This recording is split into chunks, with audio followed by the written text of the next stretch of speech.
some issues with the live when I last went live, which was just a few minutes ago, and I am wondering if I can now be seen and heard without a gigantic lag. So please, if you're joining, let me know how this is going. Hi Austin, can you see me? Is it lagging still? Is it bad? Is it good? Is it bad? How is it? Is it good? Can you hear me? Can you see me? Are things happening? That's a bummer that my previous live did not work. Is it good? Is it good now?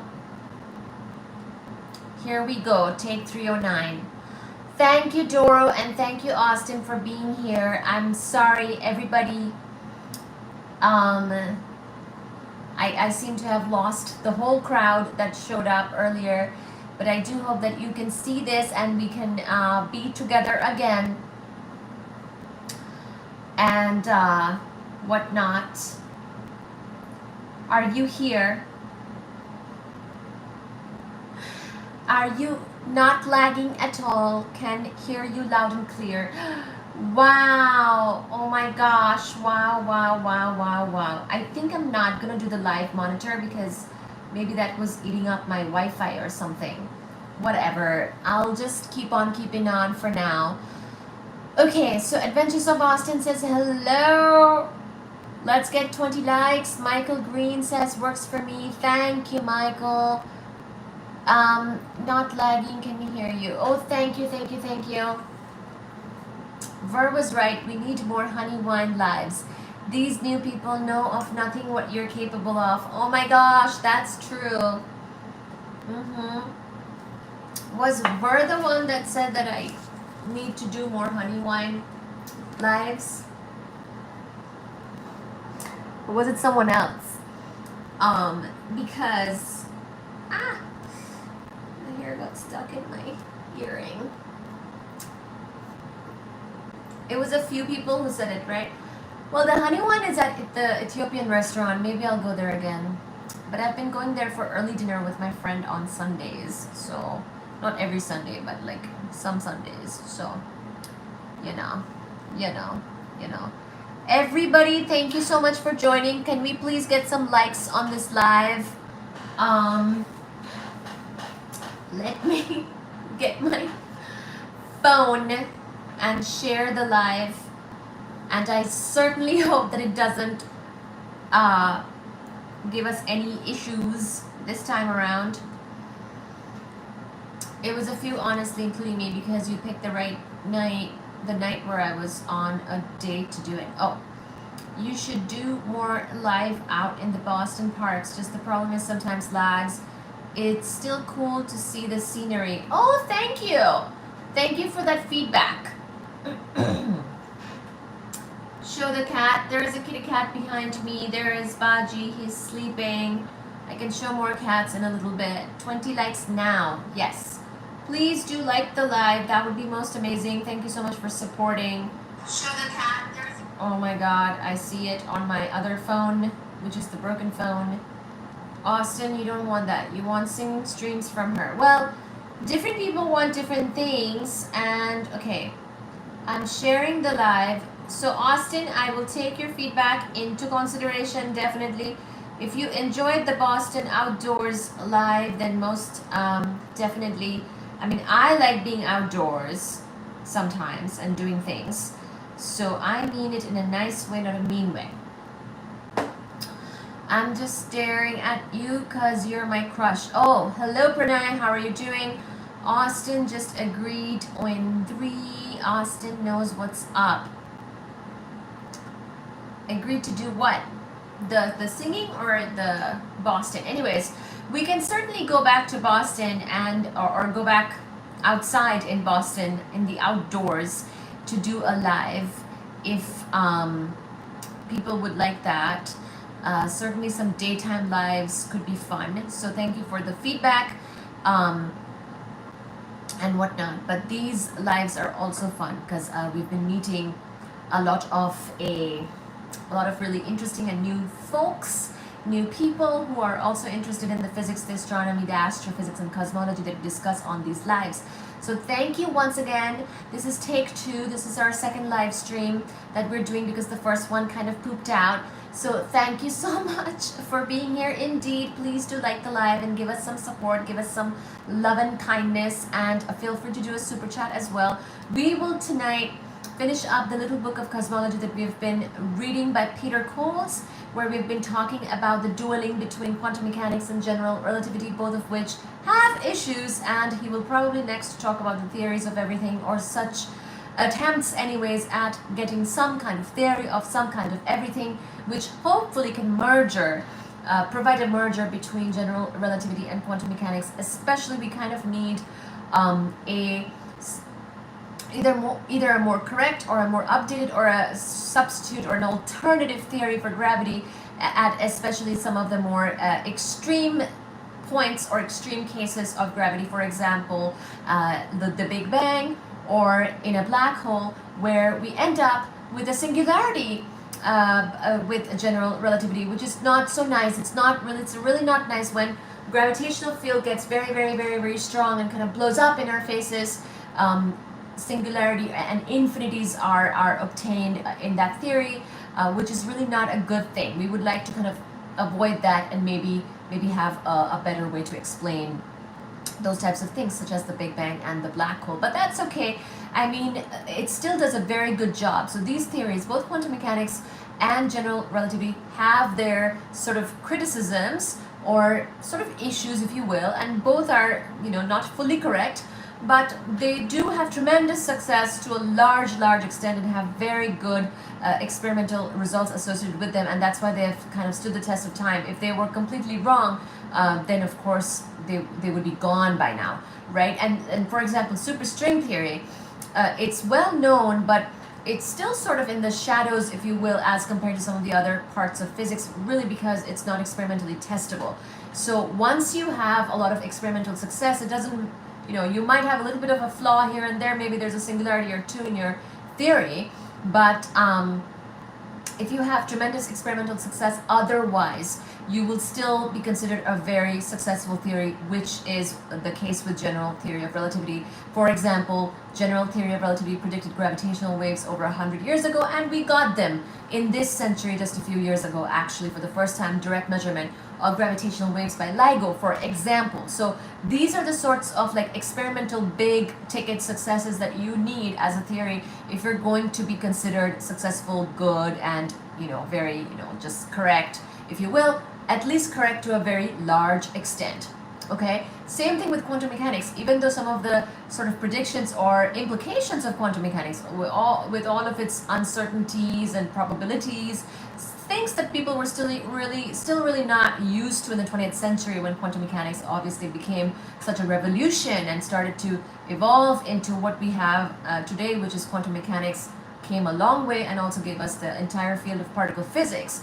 But back then, people were not used to this whole concept of uncertainty principle, that you can know the position, but then you would not know the momentum with total accuracy, or that you would know the momentum, but then not the position of a particle with total accuracy. There is a limit to your certainty with the measurements of both the position and the momentum together. So those types of things, this type of inherent uncertainty, so not an error because you are not good enough at measuring these things, but an error inherent in nature, sort of an uncertainty inherent in nature.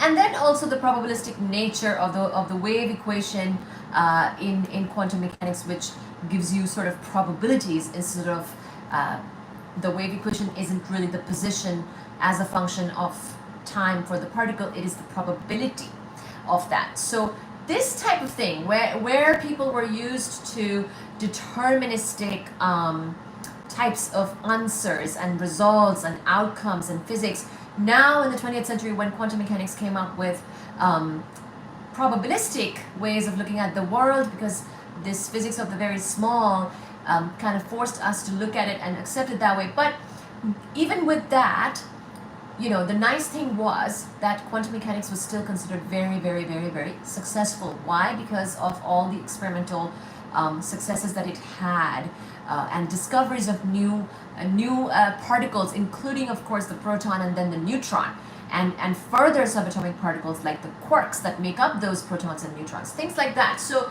this type of experimental success really pushes you forward. When you want, you can say some really bizarre thing as long as you have backing with some experimental outcome or experimental result. If you're lacking that, then that can be very challenging as a theory. This is the case, as in having this particular challenge as a theory is the case for superstring theory, which happens to be, unfortunately or fortunately, the grand unification theory candidate for us today. It's been around for some time, has evolved since the 1960s to the point where we are now, but unfortunately the technology of where we are today still does not allow us to really test out superstring theory, especially its extra dimensions that it not only proposes but requires. It requires 6 additional extra dimensions in space, spatial extra dimensions, 6 or more actually. It either 6 or 7 extra curled up, tiny, teeny extra dimensions, hidden extra dimensions are required by string theory. So string theory is not just the 3 spatial dimensions plus the 1 time dimension, which makes things 4D, but it is more like 10D or 11D, okay, because it actually requires these extra spatial dimensions, which is all fine. Again, it would be fine if somebody were to propose such a thing, because I mean, facts are stranger than fiction, right? So for all I know, there are extra dimensions. I would be totally fine with embracing that, but unfortunately, until it is tested out, it will always remain a mystery. Okay, so now let's see what Peter Coles, so this is the book. Peter Coles has written a little book on cosmology, and it is one of my favorite topics, and in this channel we discuss physics, mainly cosmology, astrophysics, astronomy, and particle physics, and we're gonna kind of finish up this book actually and look at his sort of concluding remarks on this whole business that I kind of just summarized for you, which is the issues between quantum mechanics and general relativity. And by that, what I again more specifically mean is that there isn't really a completely accurately, totally true, without issues theory for gravitation. And also another layer is that there is nothing that quite unifies gravitation with the other 3 non-gravitational fundamental forces of nature. Okay?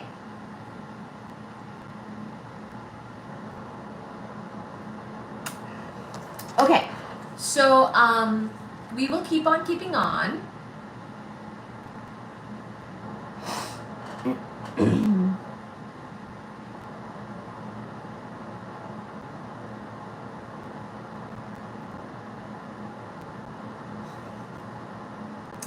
Hi Pranay, hi Mustafa.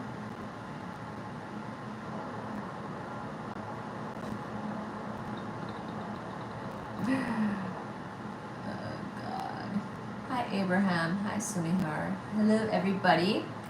I will get back to your comments in just a bit. Let's keep on going to see the concluding remarks of Peter Coles in this book on cosmology. Time's arrow. So now remember, we kind of summarized the definition of time and what makes time kind of move forward, if you will, in 3 different ways. So if you are somebody who really likes science fiction, for example, so you might have seen the movie Back to the Future. You might have seen that movie Back to the Future where they go back in the past, right? So I actually have not seen the movie fully, so I may not fully know, but for example, time is moving in the forward direction. There's 3 ways. So there's the cosmological way to know that, there's the psychological way to know that, and then there's the thermodynamic way of knowing that.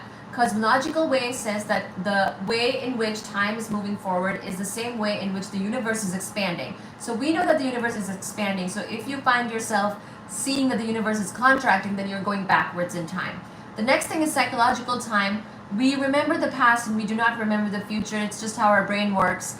And that's we associate sort of something in our psychology with the forward direction of time. So that's psychological theory, or the psychological time, if you will. And then lastly, we have thermodynamic time, and this is where the entropy of the universe, according to the second law of thermodynamics, always increases. So entropy always increases in the universe, always increases in the universe. So whichever direction entropy is increasing in the universe is the direction of the forward direction of time. Okay, so those are the three directions of time, the three ways of perceiving or understanding time, and hopefully they all match up for you. Okay, the existence of a singularity at the beginning of the universe, this is the Big Bang.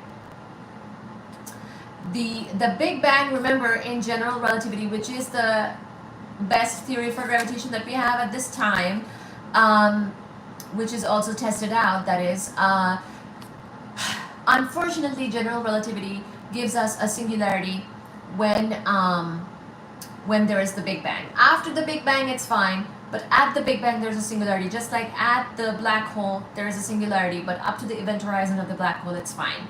So basically, physics kind of breaks down at the Big Bang, and there's a singularity there, okay? So that's what this is talking about. The existence of a singularity at the beginning of the universe calls into question the very nature of space, and particularly of time, at the instant of creation. So at the instant of creation, because as far as we know, the instant of creation where we come from is the Big Bang. That is the first, basically time is equal to 0 at the Big Bang, and then time is equal to non-zero right after that, and now we're at like 15 billion years from that point. So as far as I know, there is nothing that we know of from before that, and there's nothing, you know, there may be other universes or whatnot, but there's nothing to indicate that there is. So as far as we know, this is our universe, and it got started at the Big Bang. That was the instant of creation. The first sort of, the notion of time gets started at the Big Bang. Okay, now issue is that in general relativity, at that exact moment there is a singularity. After that, it's fine. Okay, so the math is fine after just after, but not at it. So the existence of a singularity at the beginning of the universe calls into question the very nature of space, and particularly of time, at the instant of creation. It would be nice to include at this point a clear definition of what time actually is. Everyone is familiar with what time does and how events tend to be ordered in sequences. So that's why I gave you the whole spiel on time, because you should probably, we might wonder what time even is, right? Those are the three ways in thinking of time. We're used to describing events that invariably follow other events in terms of a chain of cause and effect. So by the way, this type of cause and effect is sort of part of that psychological time that I was mentioning. So let me turn my air off. It's hot today, but I really don't want the air on right now. So basically, this psychological time thing that I was talking about, where we remember the past but we don't remember the future, is another way of saying that. I mean, if you're psychic or if you have divination skills that some people, you know, may or may not have, they might have, I don't know. I'm not beyond that, above that. So I don't really know, but some people can kind of predict the future. You know, they have divination as part of their talents.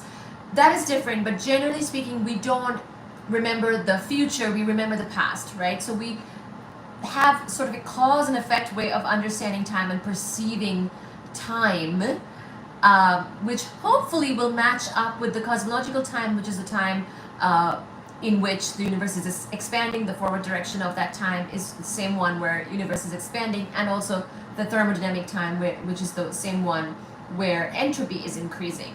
And so, you know that there's that example of the spilled cup of tea, where the teacup breaks, it falls and it breaks, and the tea is spilled.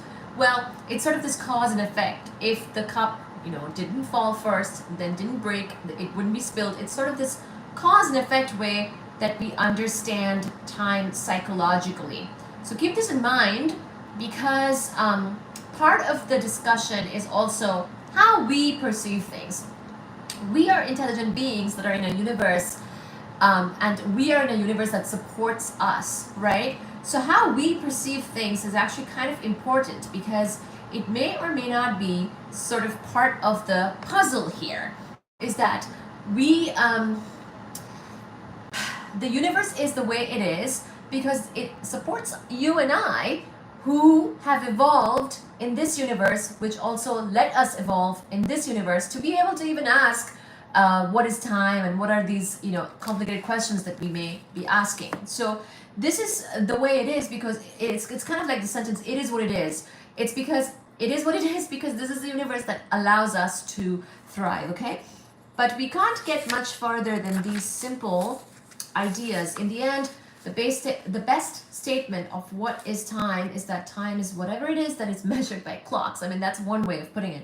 Einstein's theories of relativity effectively destroyed the Newtonian concepts of absolute space and absolute time, because remember, relativity gave us a relative nature of space and time. So there is no absolute space and absolute time.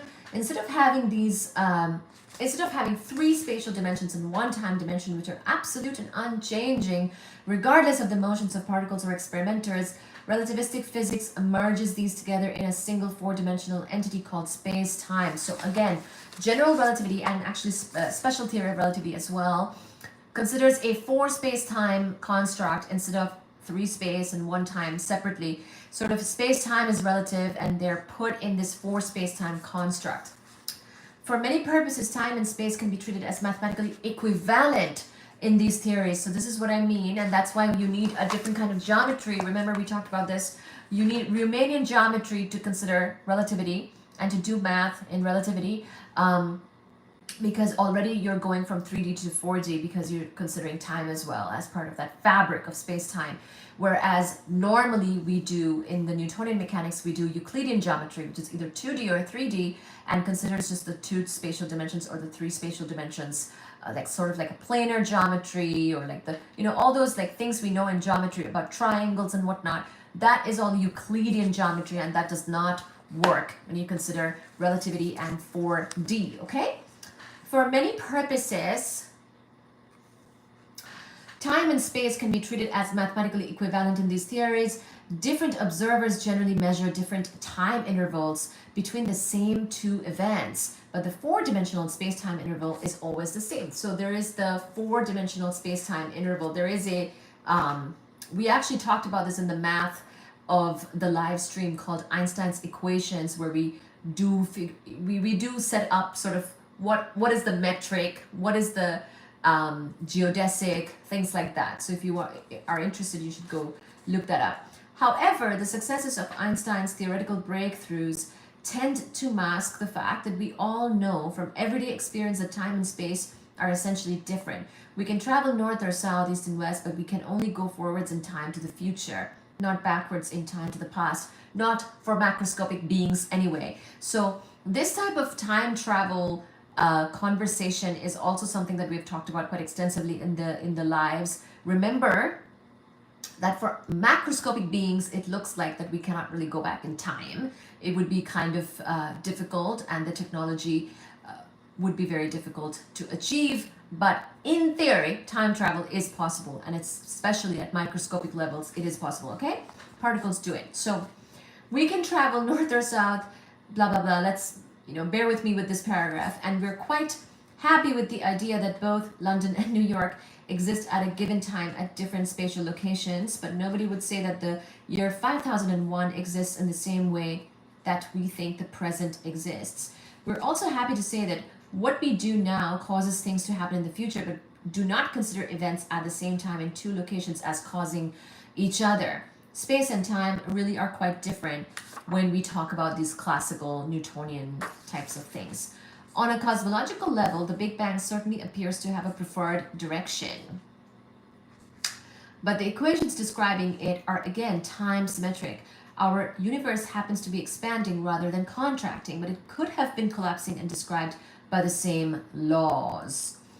Or could it be that the directionality of time that we observe is somehow singled out by the large-scale expansion of the universe?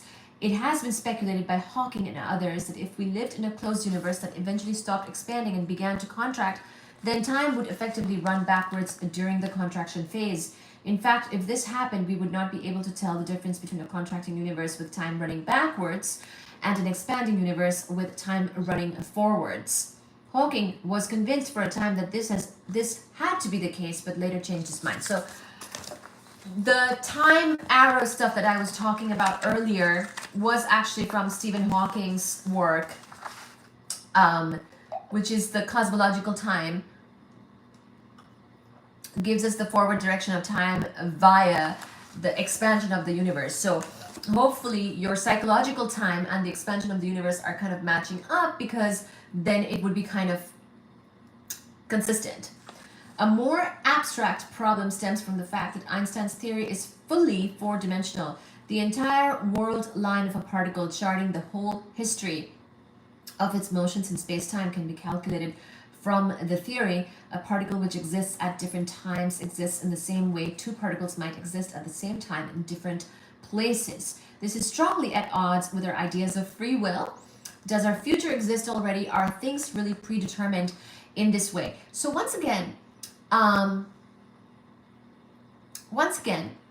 will say, just keep in mind a little caveat that what is okay for particles to do at the quantum level, because remember the big issue between general relativity, which is a classical theory, but an update to Newtonian mechanics, but it's still considered a classical theory because it's not a theory of the very small.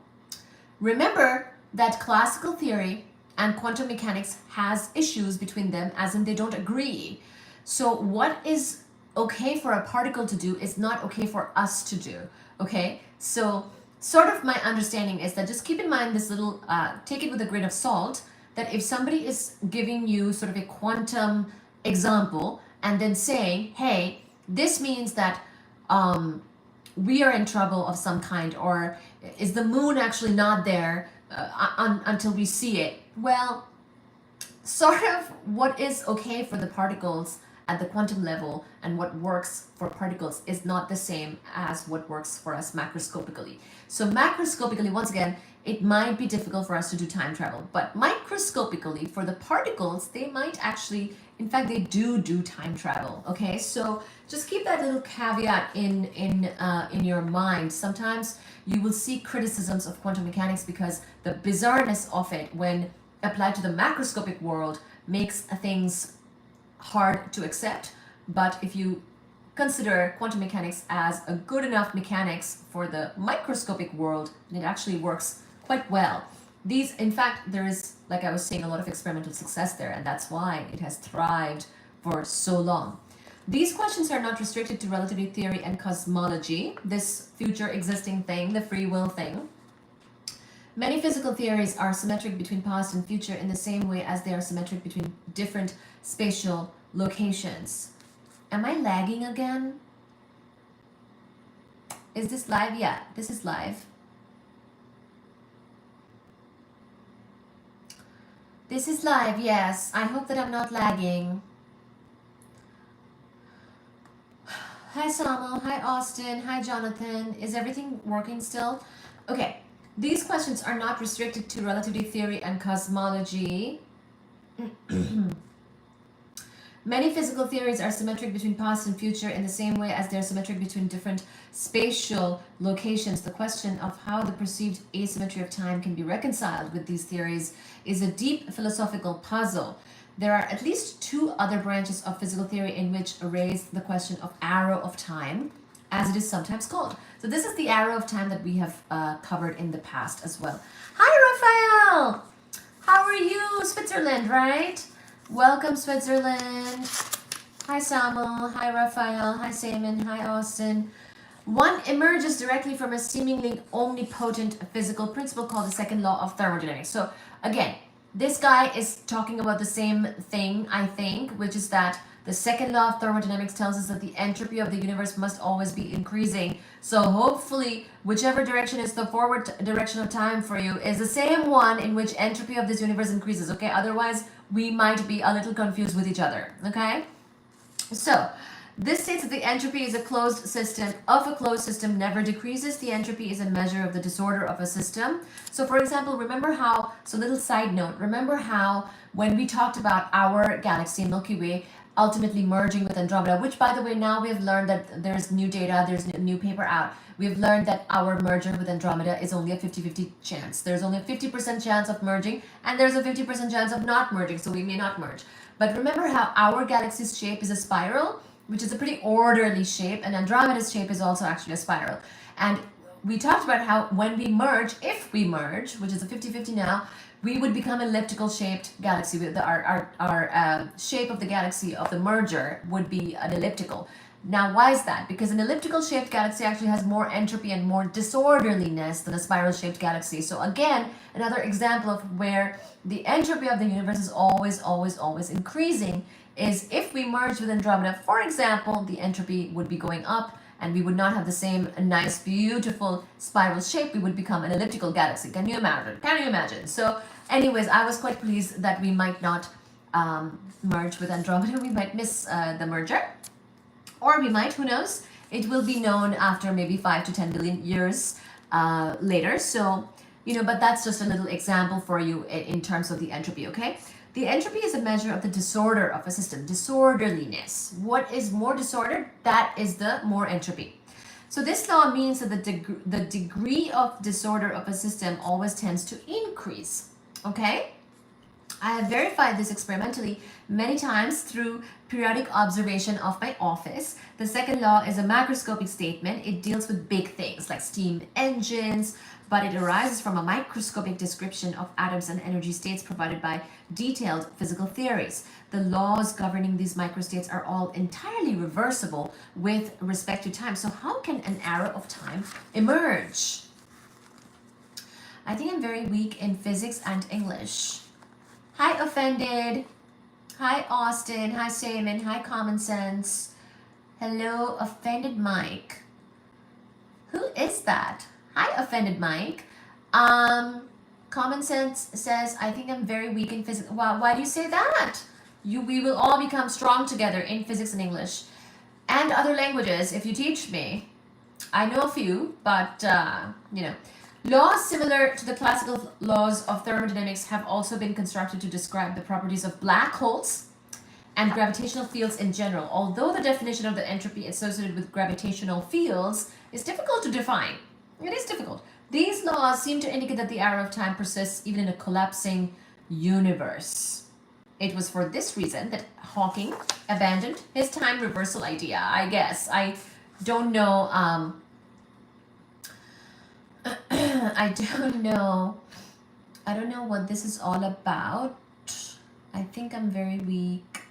Common Sense, are you following? So, I didn't know that Hawking might have given up on the expansion of the universe being a forward direction of time. I don't know, but I guess he might have changed his mind. In his book, at least, he was writing, in the book, A Brief History of Time, where he wrote the 3 different types of arrows of time, if you will. He had said that the cosmological arrow of time is the one which points in the same direction as the expansion of the universe. Another arrow of time problem emerges from quantum mechanics, which is again time symmetric, but in which weird phenomena occur, such as the collapse of the wave function when an experiment is performed. Wave functions appear to do this only in one direction of time and not the other, but as I've hinted above, this may well just be a conceptual difficulty arising from the interpretation of quantum mechanics itself. So quantum mechanics is actually very friendly in terms of time travel. If you are ever in doubt whether time travel is real or not, just look at this, just look at quantum mechanics and look at what particles do. Look at Feynman diagrams for particles, and you will see that actually, casually and low-key, time travel, particles going back in time is completely allowed and quite encouraged in quantum mechanics. So it's not a big deal to do particle level time travel. It's a big deal for you and me to do time travel because then that is a macroscopic question and it involves sort of technology that is hard to achieve. But in some sense, like we've talked about those metal parallel plates, remember, with the negative energy in between and the, overall total energy, whatever, being positive. We've talked about it, whether a wormhole time travel situation is allowed or is it possible or not. And actually, it's kind of sort of allowed. It's kind of sort of possible. Now, is it practicable? That's a different question. And this is where we generally say that time travel is not practicable. It is not practically possible, but it's fine. It's allowed. It's not so bad. It's not so mysterious in the end, okay? And particles actually do it.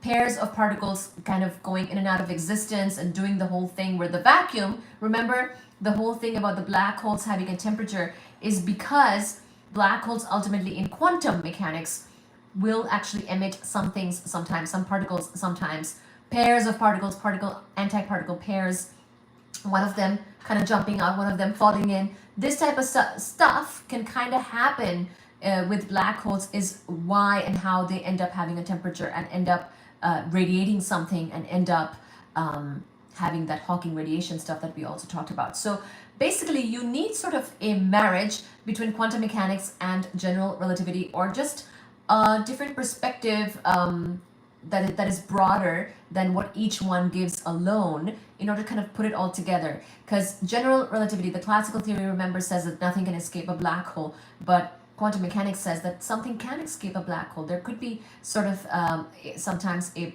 particle escaping a black hole, because there is particles going in and out of existence all the time in vacuum, in space, especially because pairs of particle antiparticle pairs are allowed to kind of do that. So empty space is not so empty. There's things happening all the time, and there's uncertainty principle to help you out with sort of allowing certain things to happen that you might not otherwise think of. Okay, so these are sort of examples of where something may not be allowed in one theory, but it is allowed in quantum mechanics. And especially the thing that you're trying to allow is at a particle level or a microscopic level, then it's probably fine. It probably does happen and can happen. But can you and I go in and out of a black hole? No, probably not. At that point, we need to look to Einstein and go for the Schwarzschild radius and the Schwarzschild and the solving the equations with general relativity, and be like, hello, till what point can we approach the black hole and then never be able to return again?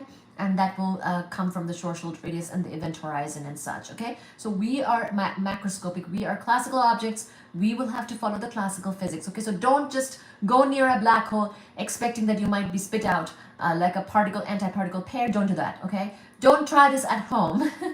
So anyways, but yeah, also, by the way, if you're interested in black holes, we talked about how if you want to dive into one, there is like ways you can dive into one without getting ripped apart first, and for that you might want to choose a more massive black hole. Okay, the no boundary hypothesis. Space and time are very different concepts to us, you and I, living as we do in a low energy world far removed from the Big Bang.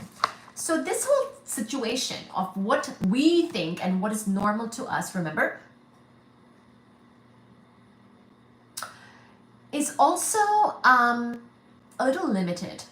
Remember, another thing about the challenge of finding a grand unification theory is that we're trying to find a grand unification theory now in today's universe of 15 billion years old, when actually the correct condition for finding a grand unification theory might have been towards the beginning of this universe.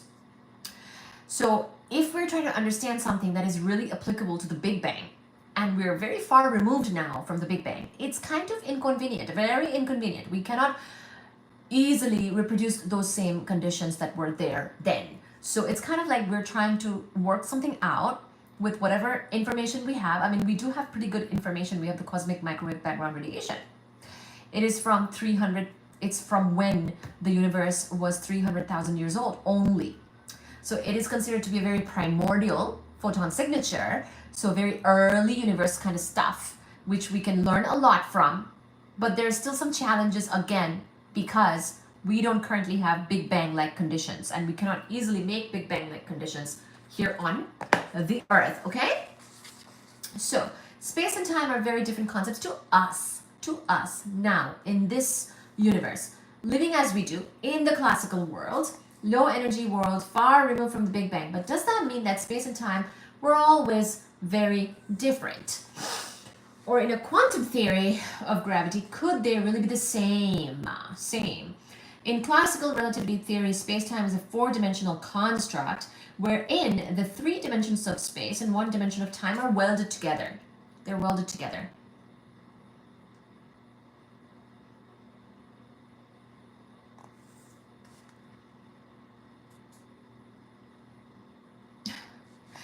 So, but space and time are not equivalent. They're welded together, but not equivalent. One idea associated with quantum cosmology developed by Hawking together with Jim Hartle is that the characteristic signature of time may be erased when the gravitational field is very strong. That's true. Hawking did say that time kind of stops at a black hole.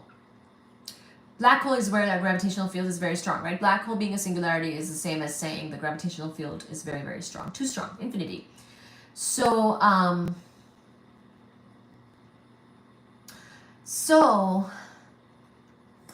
interesting. So they're saying that the signature of time may be erased when the gravitational field is very strong. The idea is based on an ingenious use of the properties of imaginary numbers. Oh my God, I remember this. I see.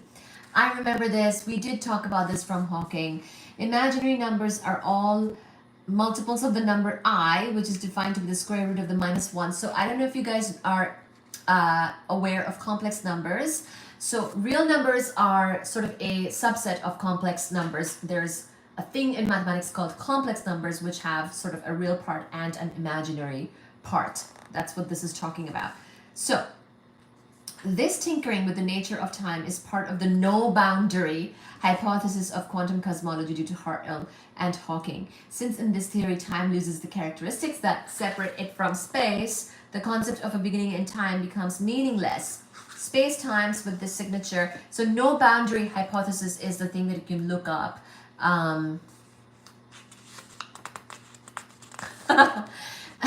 The concept of a beginning in time becomes meaningless. So you should look up the no boundary hypothesis if you're interested in this type of understanding of time, which brings into, which basically takes into account imaginary time, which again, by the way, is okay to do in particle physics. That's how, remember I was saying that it's low key, pretty casual to do this in particle physics. Particles are going back in time all the time. So it's not such a big deal, okay? So space-times with this signature therefore have no boundary. There's no Big Bang, no singularity, because there's no time, just another direction of space. Wow. This view of the Big Bang is one in which there is no creation, because the word creation implies some kind of before and after. So this is, once again, the no boundary hypothesis, okay? If there is no time, then the universe has no beginning. Asking what happened before the Big Bang is like asking what is further north than the North Pole. The question is meaningless. I should stress that the no boundary conjecture is not accepted by all quantum cosmologists. Other ways of understanding the beginning or lack of it have been proposed. The Russian physicist Alexander Vilenkin proposed an alternative treatment of quantum cosmology in which there is a definite creation through which the universe emerges by a process of quantum tunneling out of nothing. So there could have been some quantum tunneling happening. So this is all to say we don't know.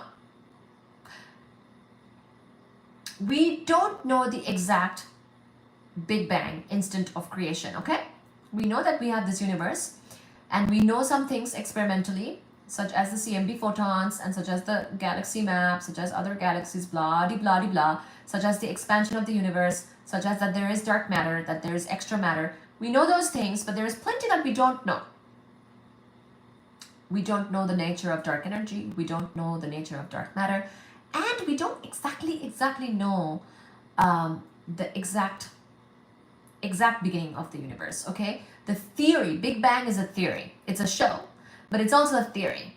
It's a theory, again, this Big Bang theory is also a theory which has a lot of support. The expansion of the universe is actually something that supports the Big Bang theory. But unfortunately, general relativity has a singularity at the Big Bang, and so it's challenging, right? We want something that makes sense, and that so far is not been super duper achieved. So different people can tackle this singularity in different ways. Maybe you say that this no boundary hypothesis, that the time thing is like doesn't make sense because there's just only space, and take into account these complex numbers and whatnot, the imaginary number, etc. Or you can say that the universe came out of some quantum tunneling thingy thing out of nothing. Maybe the Big Bang. So by the way, also keep in mind that the Big Bang even in the Big Bang Theory, it's not big and it's not a bang. So, you know, even the name Big Bang is sort of misleading. Probably there was not a bang, and probably that it was not big. As in, was there an explosion? Probably not. I don't know. Because ultimately the issue is we don't have knowledge of exactly what happened at the exact beginning of this universe, at the Big Bang, so to speak, at the instant of creation, right? And also our math fails at that point, right? Now, if you're okay with this quantum tunneling thing, or if you're okay with the imaginary time way of doing things, then the math doesn't fail. But so far, the more considered successful theory is the Big Bang Theory, okay? So that is just sort of the current status. Now we will talk about theories of everything. So Peter Coles has tried to describe just a few of the areas in which particle physicists and cosmologists have been attempting to weld together quantum physics and gravity theory. So he's sort of now concluding the whole topic, okay? Where he's been trying to talk about sort of the, you know, attempts at merging together particle physics and, you know, gravity, how there's some gaps there, there's not a successful merger, etc., etc. So what is sort of the conclusion of all this according to Peter? So this is one step in the direction of what many physicists feel is the ultimate goal of science, to write the mathematical laws describing all known forces of nature in the form of one equation that you might, perhaps, if you have no dress sense, wear on your t-shirt. I mean, why not? If we could have one equation that explained everything, I would probably get that t-shirt for sure.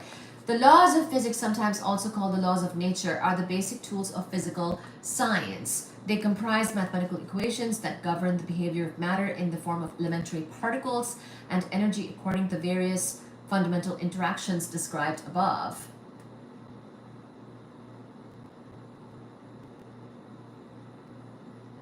Exactly, very true. Sometimes experimental results obtained in the laboratory or observations of natural physical processes are used to infer mathematical rules which describe these data. Other times, a theory is created first as the result of a hypothesis or physical principle which receives experimental confirmation only at a later stage. As our understanding evolves, seemingly disparate physical laws become unified in a single overarching theory. The examples given above show how influential this theme has been over the past 100 years or so. Thank you everybody so much for being here, by the way. Welcome so much. Let me take a few sips of my protein shake, actually.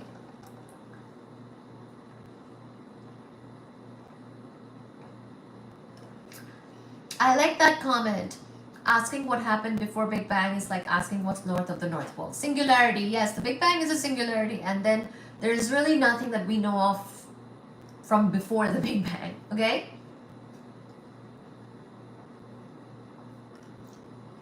You hit 20 likes, thank you.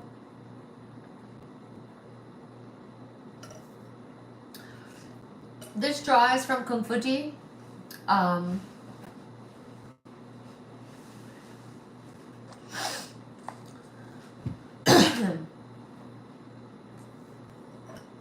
Hi Seaman, hi everybody. Welcome so much. Seaman, why don't you do a super chat?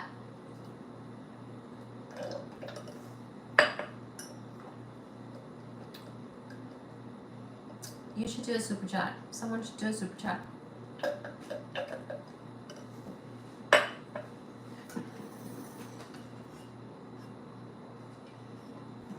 This is water, and this is milk plus protein powder. I go to the gym, so I'm supposed to drink this. Actually, see, this is the milk, lactose-free milk. So let me actually finish this because I put some water in the milk container to make sure I got all of the milk out. So let me finish this. 1 second. Just hang in there. Hang in there, everybody. So yeah, it's just my protein powder in milk, and I'm finishing up the milk. Hi, Vinayak.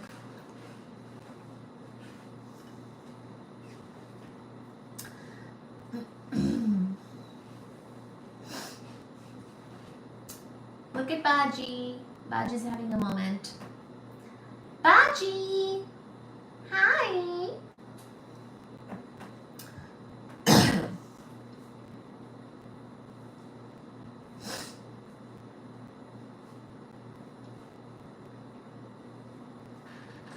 Okay. Somebody should do a super chat. That would really help to make me feel supported and to boost my energy here.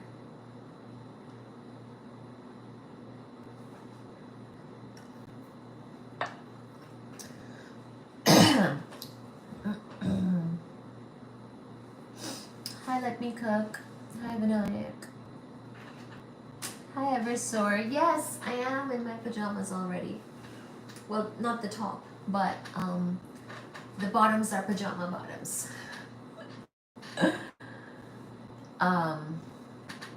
After this, I'm going to take off my jewelry and put on full pajamas and jump into bed.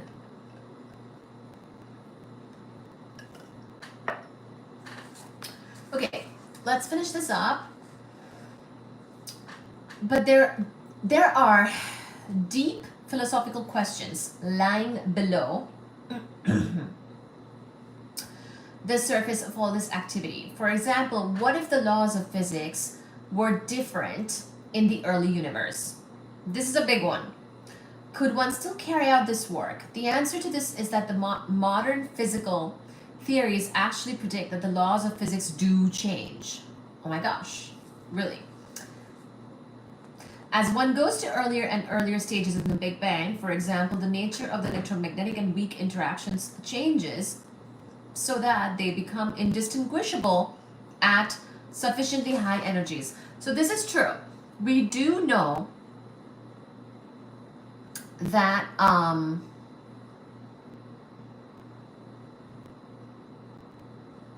Mac tonight. Hi Samo. We do know that the weak nuclear force and electromagnetism and actually the strong nuclear force all have a sort of unification when you make the conditions very extreme, when you pretty much go towards the beginning of the universe. So as one goes to earlier and earlier stages in the Big Bang, for example, the nature of the electromagnetic and weak interactions changes so that they become indistinguishable at sufficiently high energies. But this change in the law is itself described by another law, the so-called electroweak theory. So this is the merger between electromagnetism and weak nuclear force. Remember how we did say that there is some success in merging electromagnetism with weak nuclear force, but there is not a success in merging all of the four fundamental forces together, including gravitation. So if we could please merge gravitation with the three non-gravitational fundamental forces, then we would have a total grand unified theory, which currently so far we don't. We just have the candidate of that, which is the superstring theory.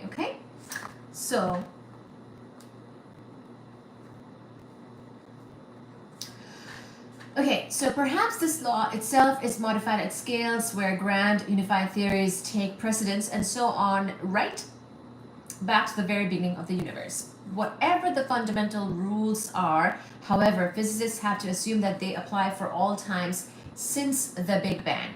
It is merely the low energy outcomes of these fundamental rules that change with time.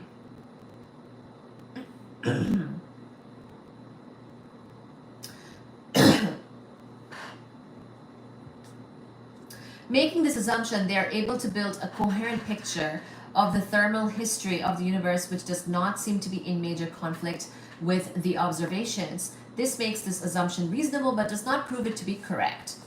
Another set of important questions revolves around the role of mathematics in physical theory. Is nature really mathematical? That's the other thing. Or are the rules we devise merely a kind of shorthand to enable us to describe the universe on a few pieces of paper as possible, as few pieces of paper as possible? Bihar education. Are you from Bihar, Common Sense?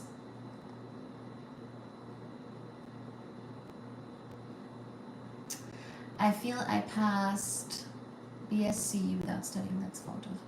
Hello, everybody. Are you from Bihar? Welcome to Bihar. Hi, Austin. Oh, very nice. That's so cool. Thank you for joining from India. So, another set of important questions is the thing about the math question. Is nature really able to be sort of captured with math and physics? Is physics simply a map, or is it the territory itself? There is also another deep issue connected with the laws of physics pertaining to the very beginning of space and time. In some versions of quantum cosmology, for example, one has to posit the existence of physical laws that exist, as it were, in addition of the physical universe they are supposed to describe. This has caused many theoreticians to adopt a philosophical approach that mirrors the ideas of Plato. So you probably know Plato, a philosopher. In the Platonic tradition, so Platonic, some people say Platonic relationship as in just friends, right? Well, Plato is this whole person with lots of philosophies, but in his tradition, Platonic tradition, true existence belongs to the idealized world of form rather than our imperfect world of the senses, to the Neo-Platonic cosmologists. Hi, Aljanin! What really exists are the mathematical equations of the yet unknown theory of everything, rather than the physical world of matter and energy. On the other hand, not all cosmologists get carried away in this manner. To those of a more pragmatic disposition, the laws of physics are simply a neat description of our universe, whose significance lies simply in their usefulness. So, for example, I mentioned how the microscopic... Hi, Mike D. Hello, Mac tonight. I love you. I love her more. Some Indians are looking for that green card. So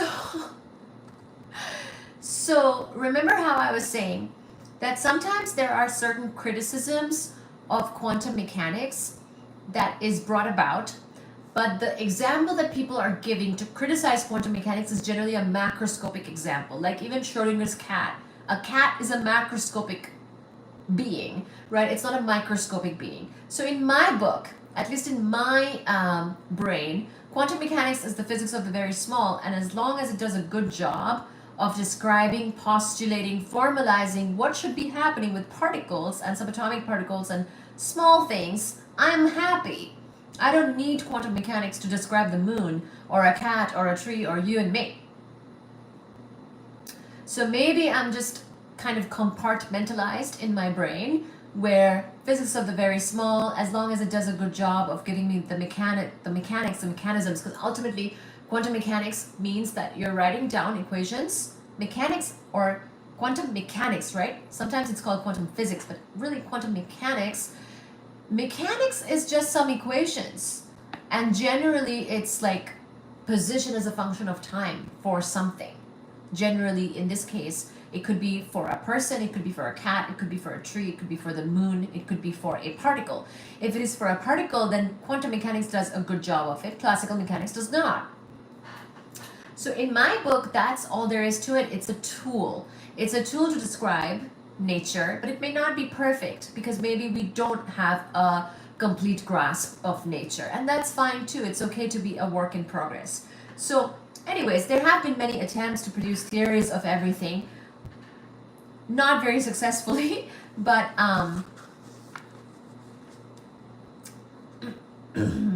Acacio! Hello, Mac. Hello, Mike D. Mike D, where's the money? Mike D, you left me a comment earlier saying that you will be doing a gigantic super chat tonight. on the live. So welcome, Mike D. Go for it. Feel free. Acacio, hola. How are you doing? ¿Cómo estás?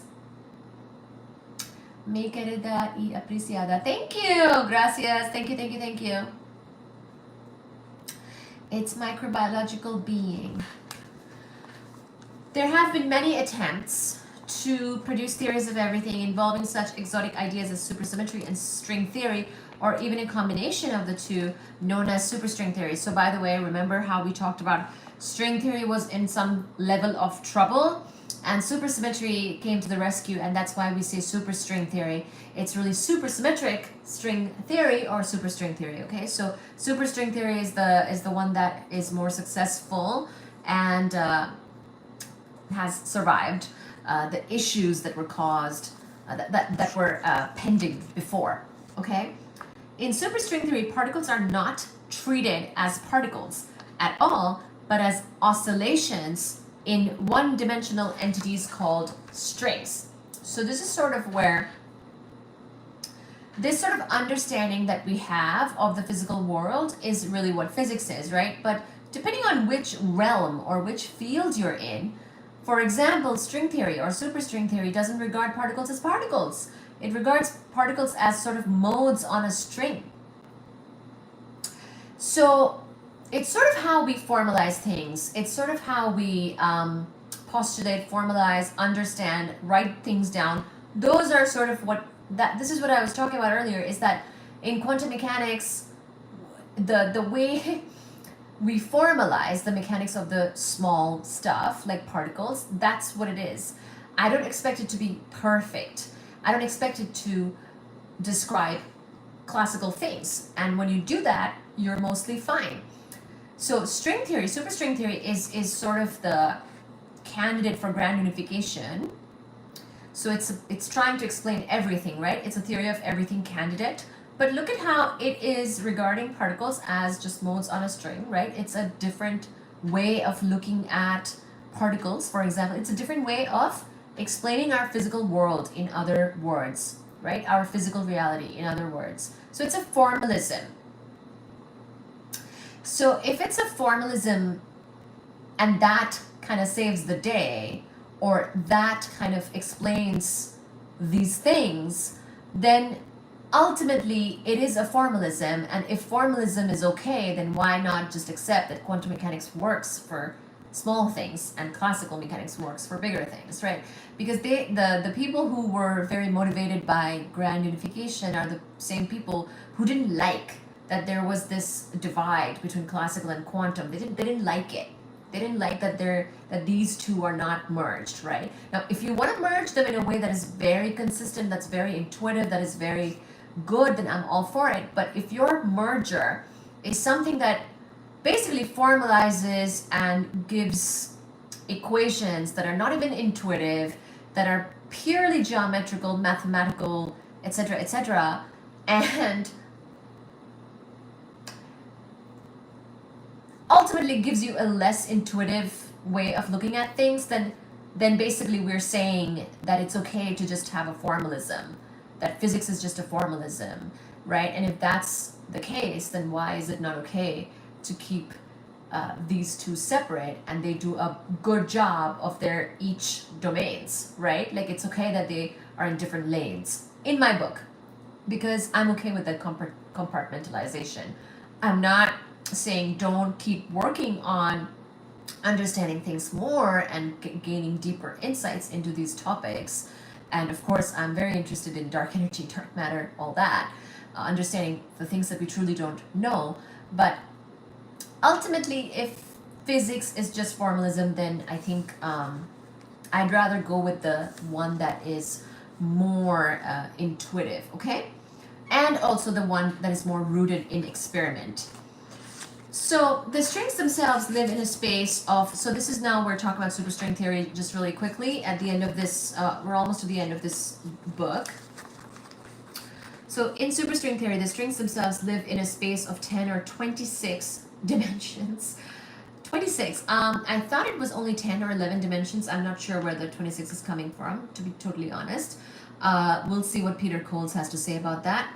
Our space-time has only 4 dimensions, 3 space and 1 time, so the extra dimensions must be hidden. So we've talked about string theory, how there are hidden, that it proposes and requires these hidden extra spatial dimensions. In my knowledge, I thought they were just the either the 9 or 10 total spatial dimensions, but I don't know about the 26. Our space-time has only 4 dimensions, the 3 space and 1 time.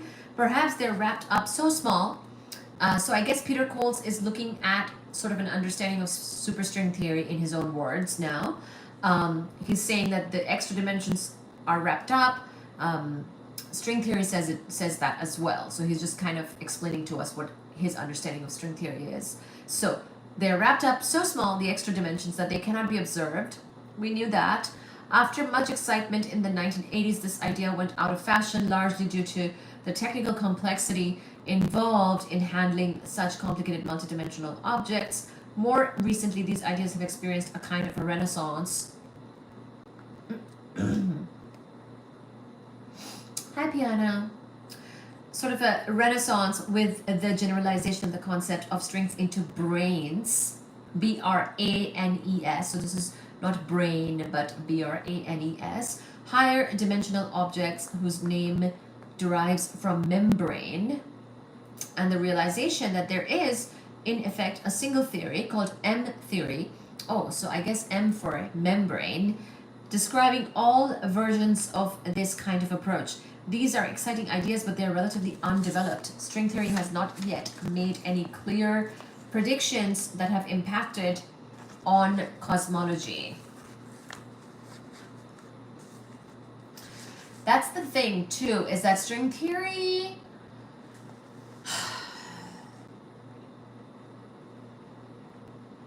it's very, very geometric, and I guess it works, the math, but not only is it not testable, but if you're not going to make a lot of impacts on the things that we're trying to learn about the universe and its beginning and cosmology and all of that, then that's another way in which you're being less useful, if you will.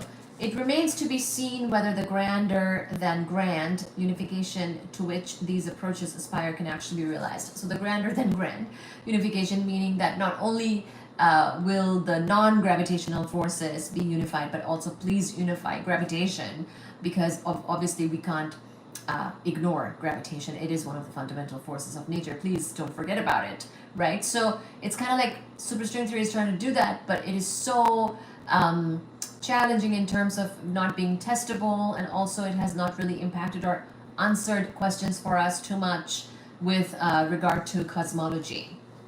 The search for not that we know of anyways, and not that this book is alluding to anyways. The search for a theory of everything also raises interesting philosophical questions. Some physicists, right, we talked about M theory having 11 dimensions, so the brain stuff is coming from that membrane whatnot. I forgot the M thing, the M being for membrane, just remembered that. The search for a theory of everything also raises interesting philosophical questions. Some physicists, Hawking among them, would regard the construction of a theory of everything as being in some sense reading the mind of God.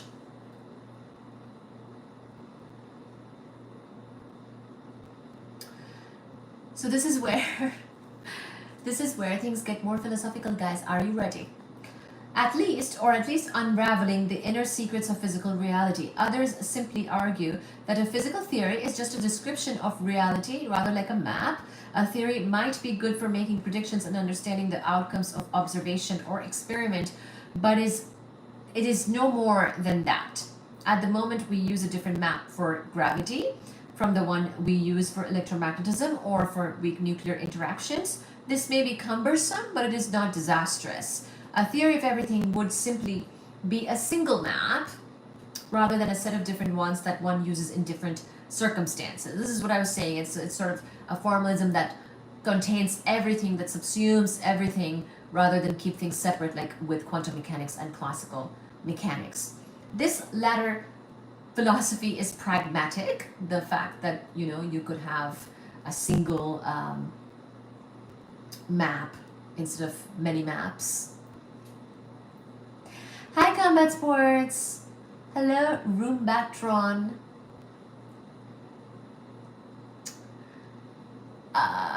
According to, I think, Hawking, yes, God does roll dice, maybe. Is it late? It might be a little late. We're having a party. So this may be cumbersome, the having lots of maths, but it's not so bad. Welcome to LA, welcome to everybody. And in any case, one has to worry about the nature of explanation afforded by a theory of everything. A theory of everything, what does it even, what extra intuition does it provide? If it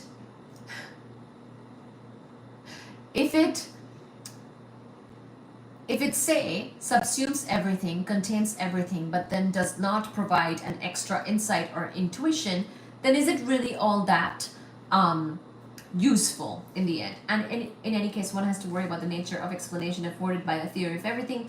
How will it explain, for example, why the theory of everything is what it is and not some other theory? To my mind, this is the biggest problem of all. Can any theory based on quantum mechanics be complete in any sense when quantum theory is in its nature indeterministic, is what Peter Coles is asking. Moreover, developments in mathematical logic have cast doubt on the ability of any theory to be completely self-contained. The logician Kurt Gödel has proved a theorem known as the incompleteness theorem that shows that any mathematical theory will always contain things that can't be proved within the theory. Interesting. We're almost there. Almost done with the book, okay? The last part is called Anthropic Principle.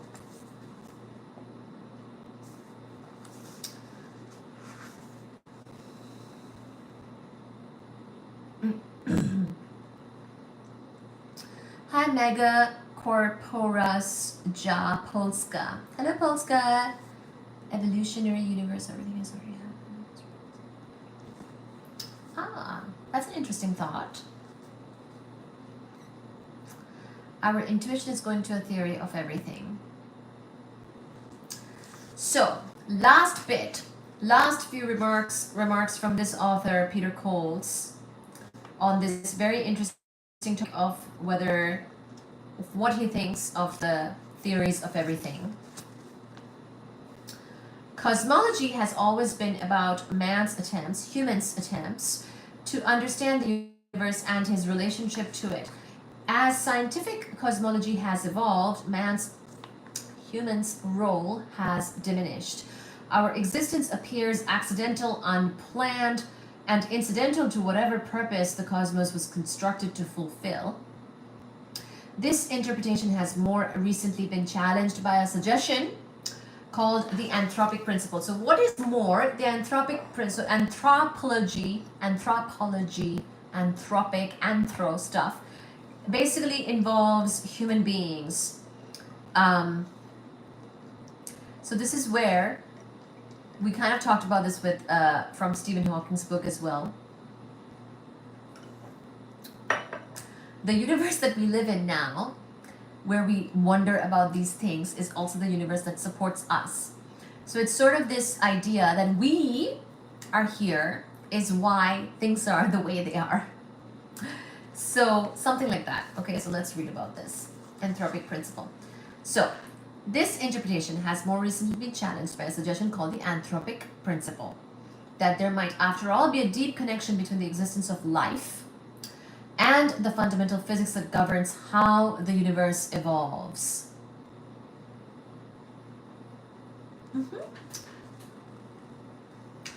Exactly, but it has not been successful when it comes to merging gravitation as well with those, okay? So, there is this thought that perhaps us being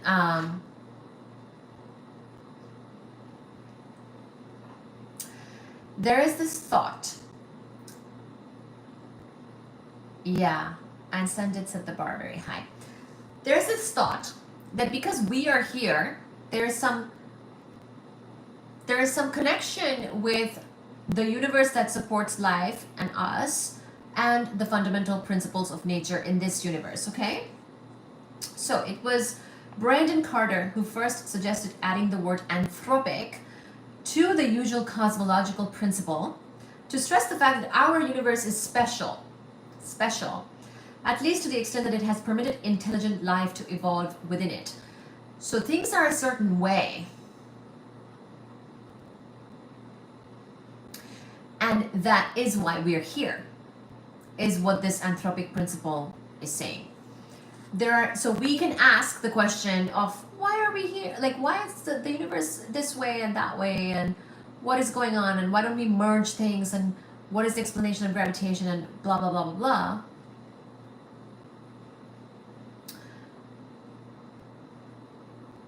But that's also because we are supported by this universe, us, life, okay, intelligent life. There are many otherwise viable cosmological models that are not compatible with the observation that human observers exist.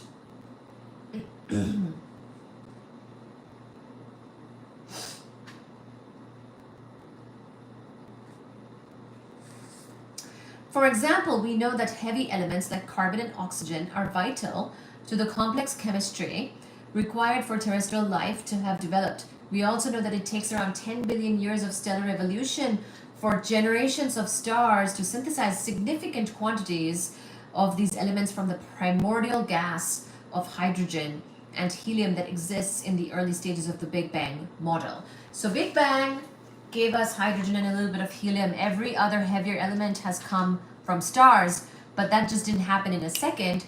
There's been billions of years of stars living and dying and spewing metal rich material into the interstellar spaces for us to have come to be. Basically, we come from some condensation of some metal rich gas nebula, which ultimately condensated to make the sun and the planets. But before that, it was part of a star, and before that, that was part of another star, and so on and so forth. So years and years, billions of years of evolution of stars have led to the metal-rich materials that we're made of, okay? Because the beginning of the universe was just mainly hydrogen and helium a little bit.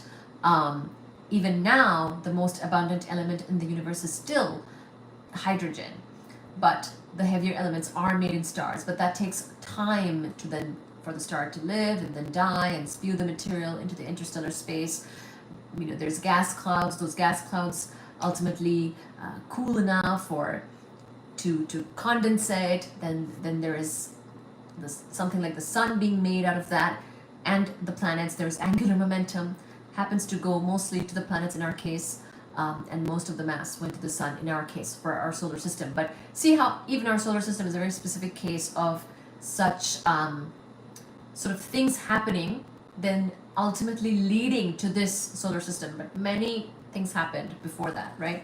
So we know that it takes around 10 billion years of stellar evolution for generations of stars to synthesize significant quantities of these elements that we're made of. From the primordial gas of hydrogen and helium that exists in the early stages of the Big Bang model. We know, therefore, that we could not inhabit a universe younger than about 10 billion years old. Since the size of the universe is related to its age, if it is expanding, this line of reasoning sheds some light on the question of why the universe is as big as it is. So the universe got big, the universe got old, and then we are here, okay? We would not be here earlier. It has to be big because it has to be old if there has been time for us to evolve within it.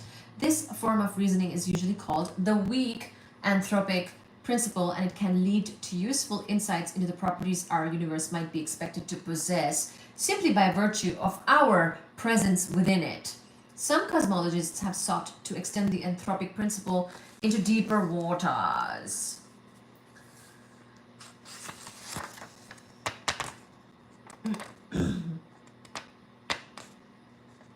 While the weak version applies to physical properties of our universe, such as its age, density, or temperature, the strong anthropic principle is an argument about the laws of physics according to which these properties evolve. It appears that these fundamental laws are very finely tuned. So this is where the strong anthropic principle places even more emphasis on the fact that we are here. Okay, because remember we talked about the fine-tunedness of the universe and how if things were even a little bit different, again, we would not be here. Okay, so it appears that these fundamental laws are very finely tuned to permit complex chemistry, which in turn permits the development of biology and ultimately human life. If the laws of electromagnetism and nuclear physics were only slightly different, because remember, in particle physics, one of the things that people don't like, the classical physicists that they don't like about particle physics, is that things are very finely tuned. Things seem very specific. The numbers, even the mass of the electron, the charge of the electron, everything is very specific. And it's almost like particle physics gives you a jungle of information of a bunch of specific numbers, but doesn't tell you why. Why is it specifically that number? Like, what is the overarching theory that tells us why something is that specific? And this is what the classical physicists or people like string theorists didn't. Specific refers to something that is clearly defined. Hey Siri, can you please pause? Siri is talking to me, thinking that I'm talking to Siri. So, things are oddly specific. When you look at all of the things in particle physics, all of the different numbers, the masses, the charges, the this, the that, people noticed that they were very specific. And they wanted to know, well, what is a more general theory that can explain all of this? Like, tell us what the general theory is. And that motivated something like superstring theory or a grand unification theory, blah, blah, blah, to say that, oh, particle physics is just a jungle of a lot of information, but it doesn't tell you why we have this jungle. It doesn't tell you why we have exactly these leptons, these quarks, and these bosons of exactly these masses, these charges, these colors, and whatever else, right?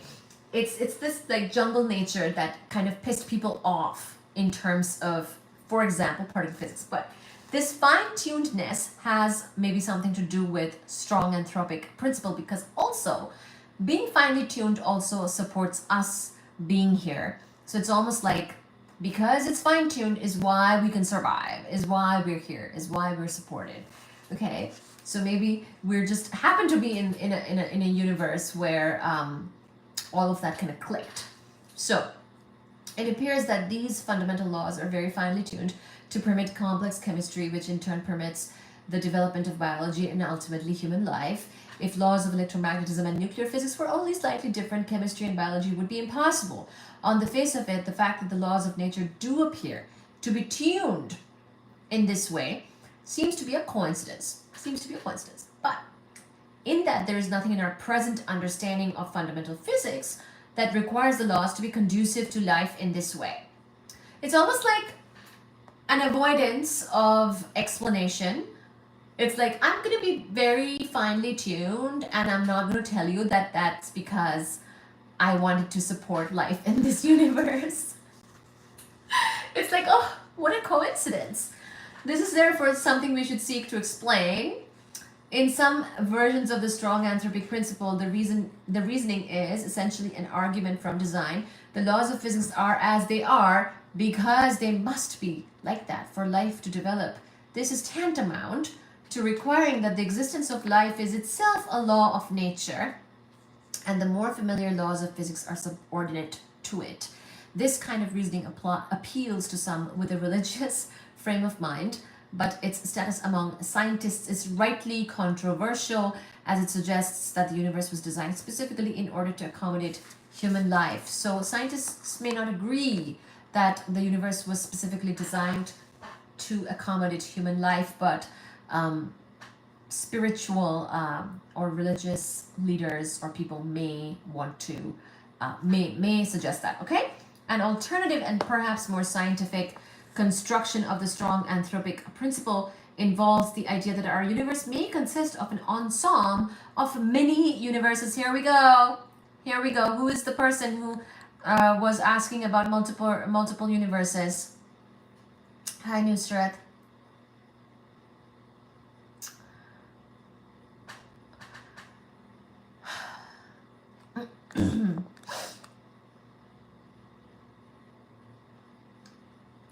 Here we go.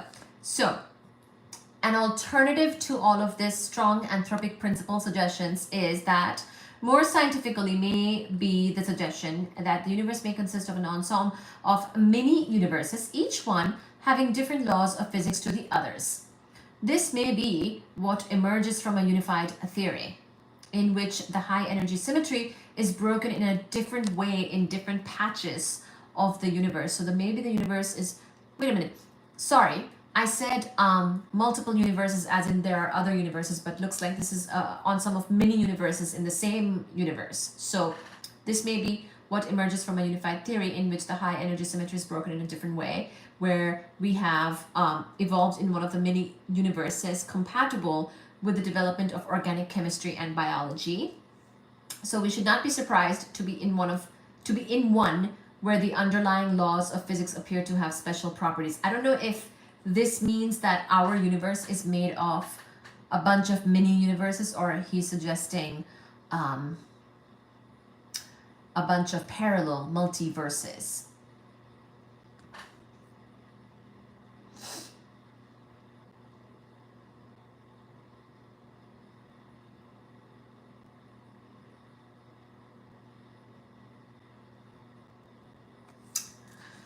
So somebody is, you guys, are you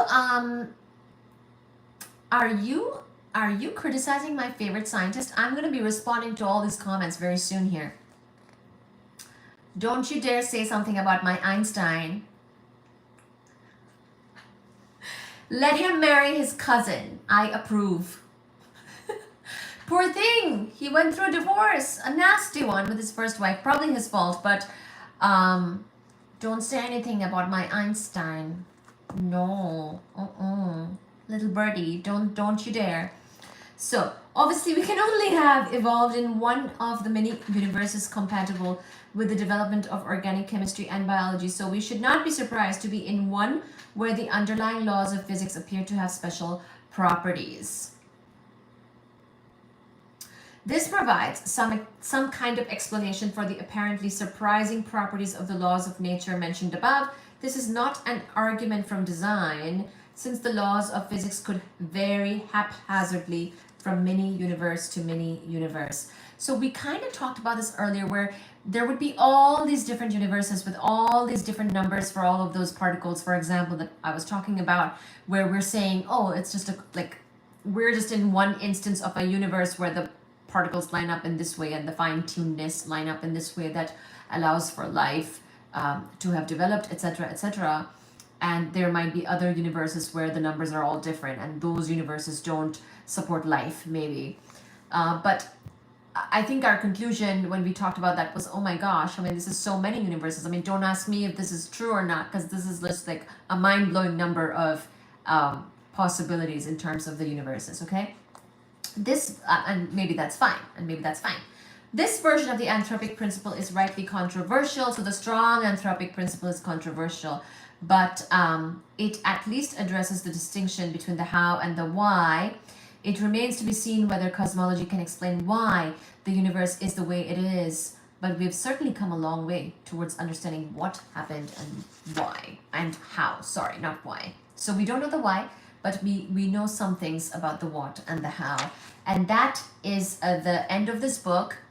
He has a cute little epilogue that I might read because it's nice.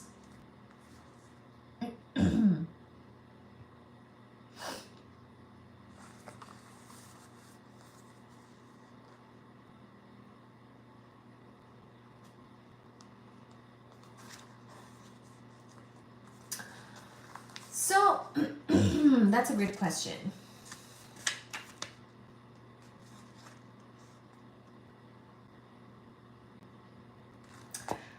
It's saying that, so this line, right? The logician Kurt Gödel has proved a theorem known as the incompleteness theorem that shows that any mathematical theory will always contain things that can't be proved within the theory. So that's basically saying even if we came up with a grand unification theory, it would still be incomplete in some sense. And so is there a point in getting the grand unification theory?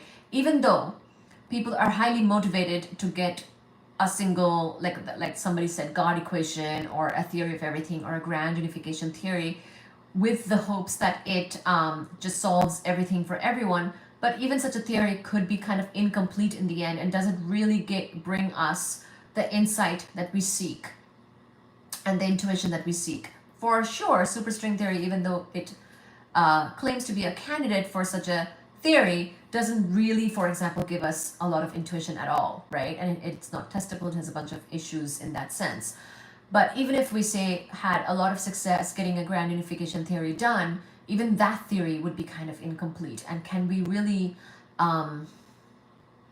totally understand nature? Is it the job of physics to totally understand everything about nature, or is it just sort of a map for various things? And are there different maps for different realms or different domains, such as quantum mechanics works at the quantum level, general relativity works at the classical level, and maybe those are two different maps for two different areas.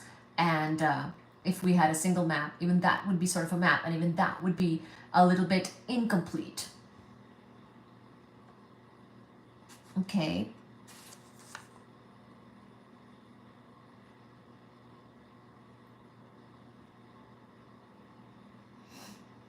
Immoral. What's immoral? Are you still talking about Einstein? So I think he had a bad breakup with his first wife. We talked about this from the book Einstein's Cosmos by Michio Kaku. By the way, many moons ago. You should go find those lives in my live stream under the live tab of my channel.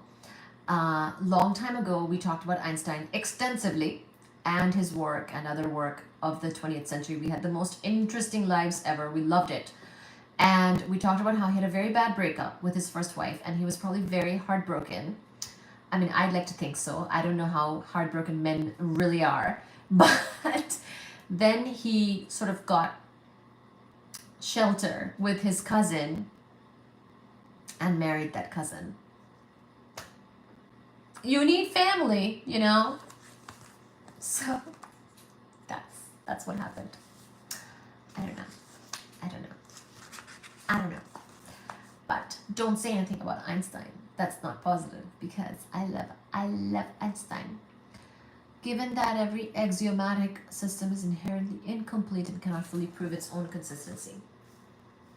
Is that a question? I agree.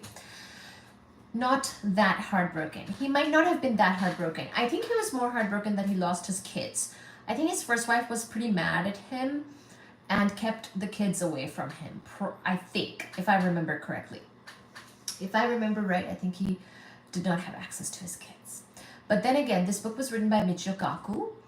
And maybe Einstein did a lot of bad things, and Michio Kaku just was biased towards the man in this relationship and did not point out what bad things Einstein had done. So maybe Einstein deserved it. I don't know. I know, or I heard that he used his Nobel Prize money to pay for the divorce with his first wife. It was most scandalous, most disturbing. His first marriage gone wrong. But they were like childhood sweethearts. Like they were, I think they met in college, and she was also a physicist. So things kind of went wrong with his first wife. Whoops. His second wife was very kind of different and I think he probably, Einstein is Einstein, right? He needs somebody who is very accepting, forgiving, encourages him in his own ways, but is probably pretty forgiving in other areas of like whatever people might expect from a partner. So I think his second wife or his cousin was, I think it was a second cousin. Divorces were that expensive already.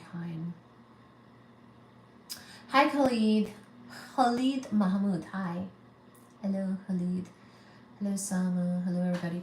So I think he just needed somebody who was very understanding of his ways and how he worked and how he lived, and He found that in his cousin. He might not have found that easily with dating other people.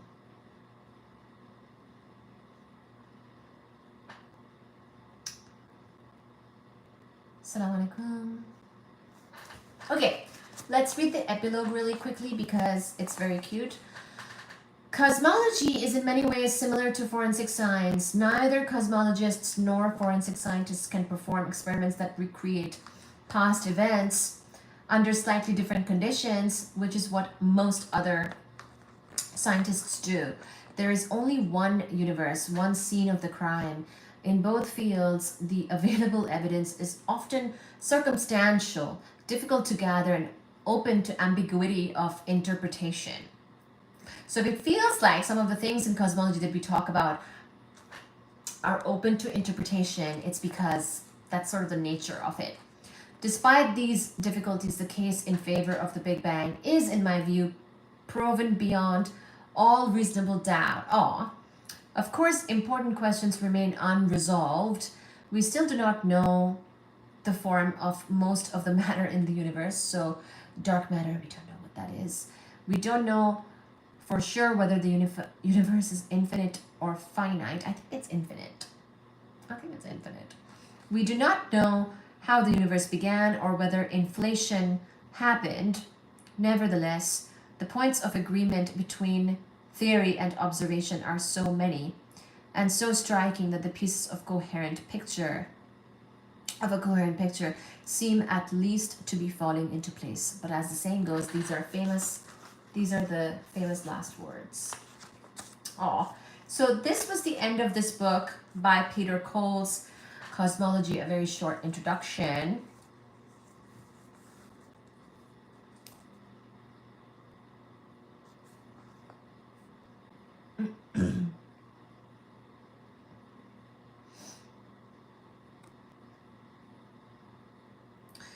Their mothers were sisters and their fathers were cousins. So she was both his first and second cousin. Really?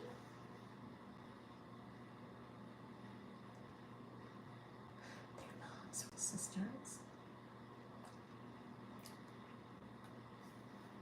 Okay. That's fine.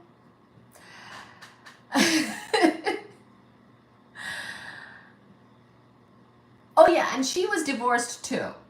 So I think they just understood each other, you know. They both had previous marriages and kids from previous marriages. A couple of divorcees. They understood each other.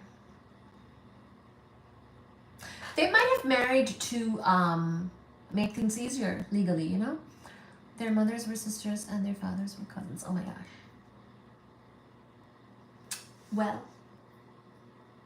that's fine. That's fine. That's fine. I suppose that's fine. I don't know. I mean, we're all cousins, right? We're all cousins. We're all cousins. We're all cousins here. Maybe marry nobody. How about that? How about that?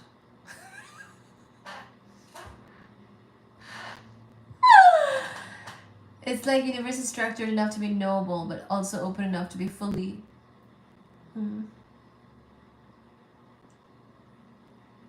Okay, let me read some of your comments.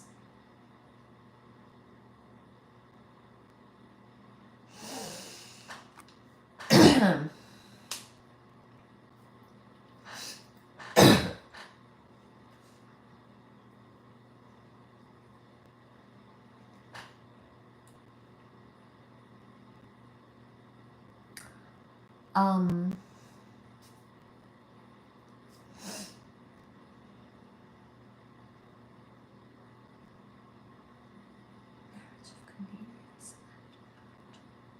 and romance, maybe.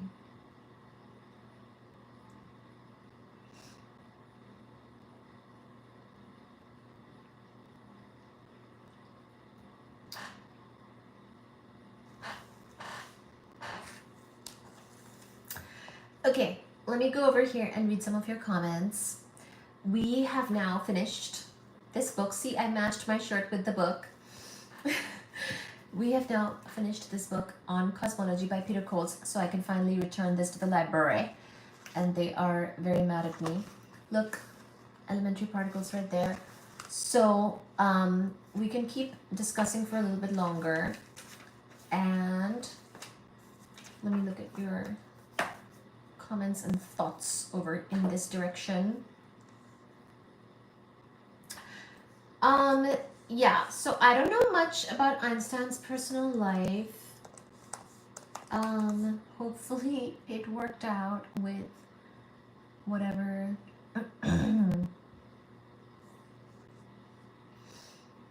he was doing. Oh, you know what? Maybe I shouldn't do this because last time when I looked at the live over here, let me look at my phone because it kind of like lagged out. Maybe something is not as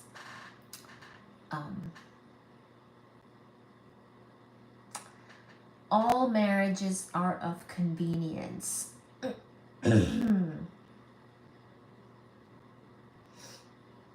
That's true. People don't always marry for love.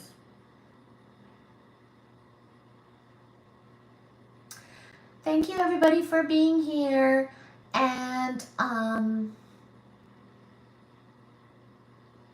like and subscribe. Please do like and subscribe. That would be most helpful. And hopefully you're enjoying the cosmology discussions.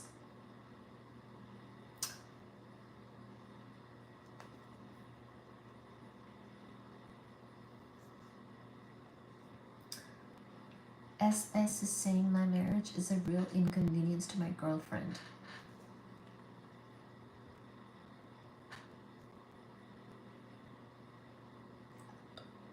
Okay. Up the likes, guys. I don't know how we got into this marriage discussion. Maybe we should stick to cosmology. Oh yeah, and where is my super chat from Mike D? That's a joke. Oh, okay. Read about the Habsburg family. Where is my super chat, guys? Someone's gonna... My girlfriend doesn't mind. Someone do a super chat. That's a twist. I know, right? We're getting twist after twist from SS. Is nature mathematical?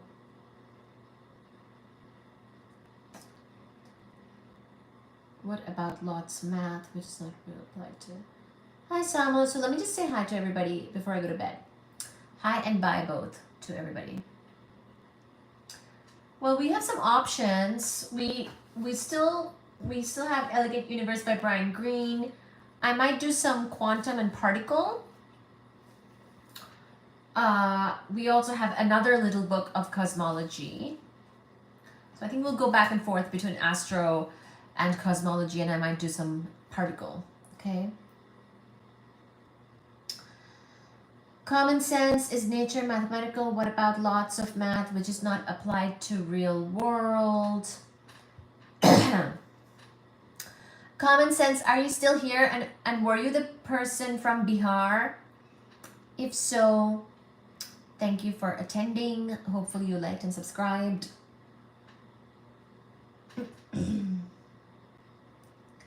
Samo says, Mike D, step up. Big pick eyes. Big pick eyes? What does that mean?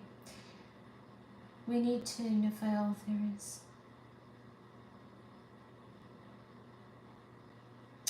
Combat Sports, thank you for joining from LA. Megacore says evolutionary.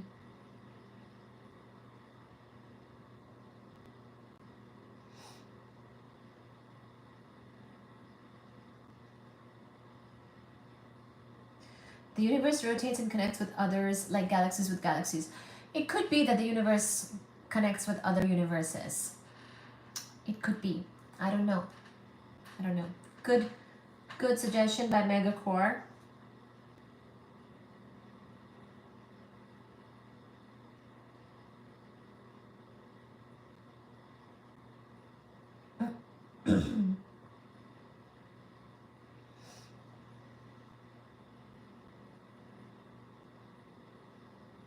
Hi, Nick.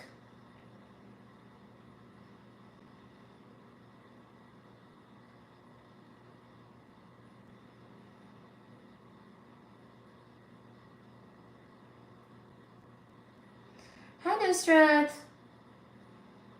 I'm saying hi. Hi, Bonaltis.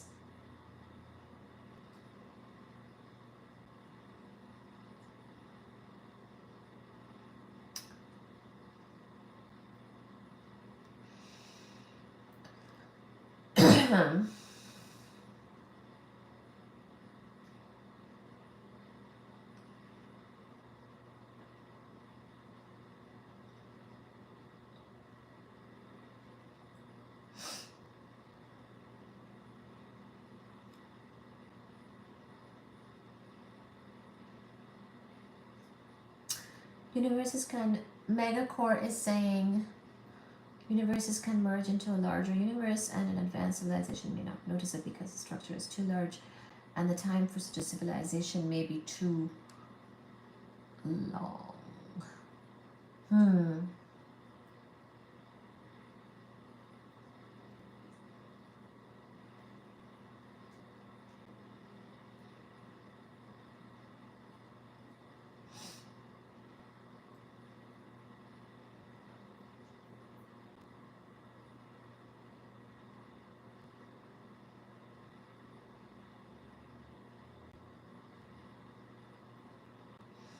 Same infinite energy. Hello, Bone Altus.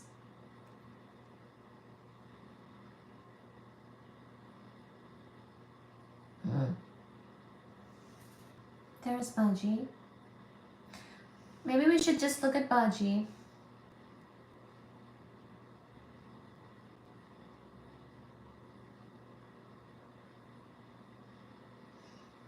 Hi, Baji Baba. Okay, let's go look at Baji. Hi. Hi. Hi. Hi. Let's say goodnight and look at Baji. Hi, Baji. Oh, Baji Baba. Here's Baji. Baji says good night. Good night, SS. Good night, Samu. Good night, everybody. See you next time. See you next time. Hi. Hi. Hi. Baji says good night. Oh, Baji wants to hold hands.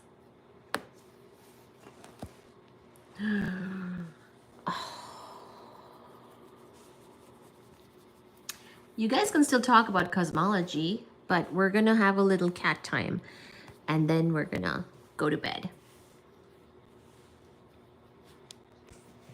Baji needs love. He's like Einstein. Just really needs to be loved, you know?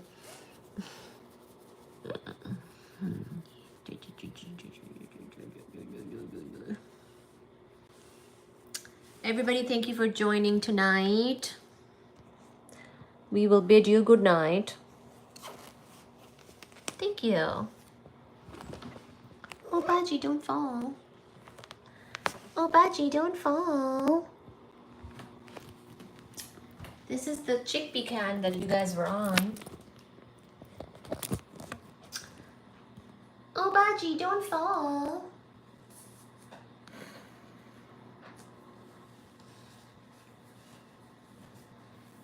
Let me actually write down. Bye. Class dismissed. I'm gonna peace. I'm gonna just I just remembered I can update. I can try to update the little details of this live so that if you're seeing this later on, you can see what we talked about. Let me do that while still live. And there's Baji.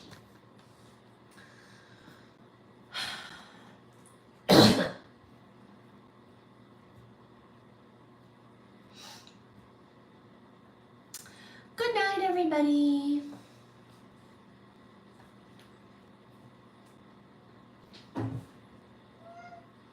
Hi, Baji. Oh, Baji. He's over here. Baji's over here. Baji's over here. There. You can see Baji.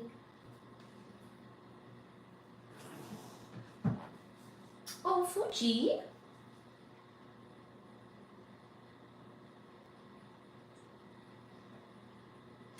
There's a oh no. Fuji. Fuji and Baji are fighting.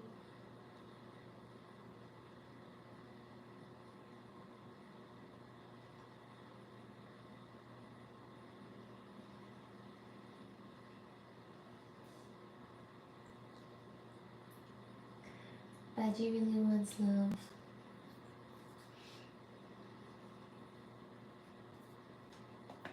Okay guys, what did we talk about?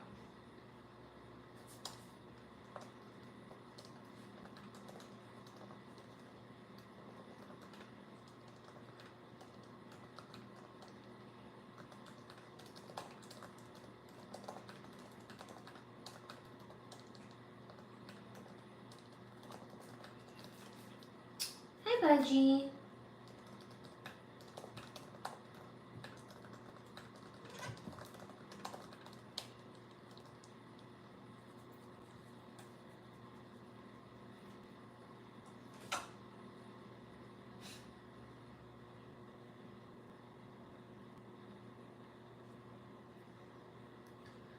Without it, without what?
Baji Baba.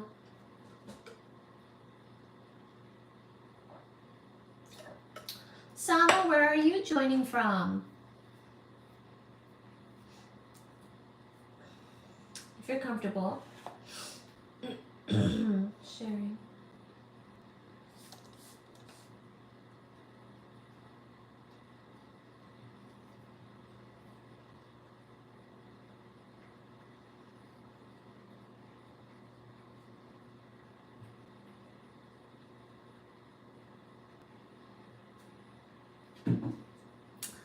Algeria. Ooh. I think you told me that before. Algeria. Oh, very good.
Yeah, I just remembered when you said Algeria.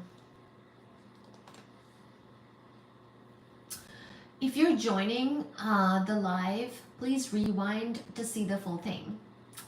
Thank you for joining. Welcome and rewind. You can rewind.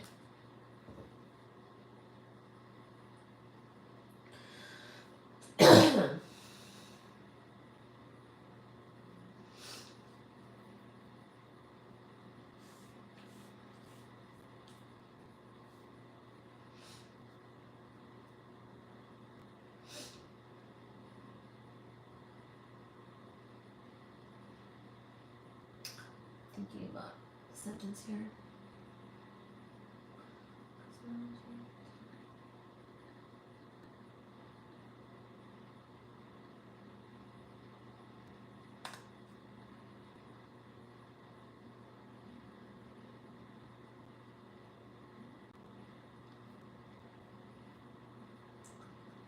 Peter. Hi, Jeep. Hi, Salma. Hi, Random. Weird. That's weird, Random.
Mm-hmm.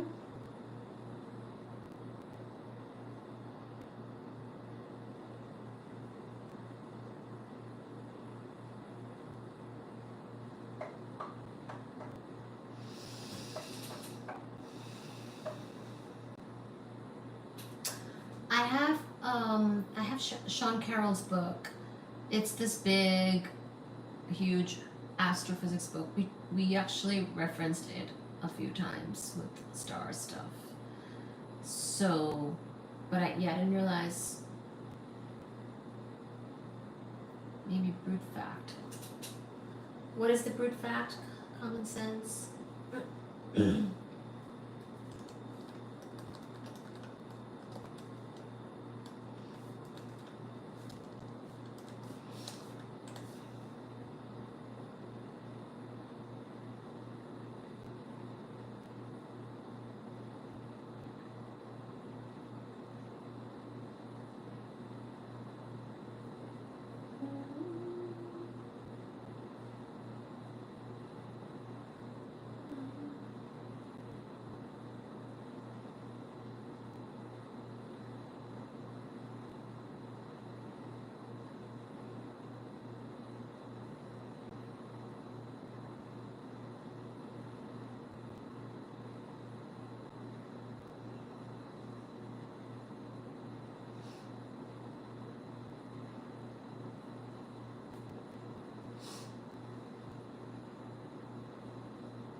I see your request, Jeep.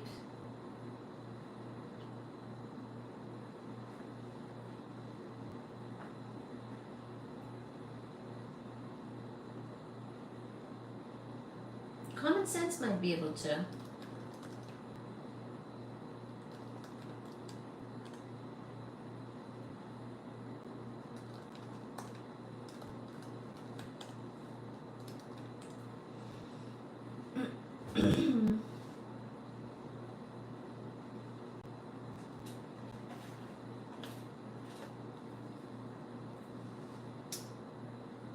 What do you think? Common sense.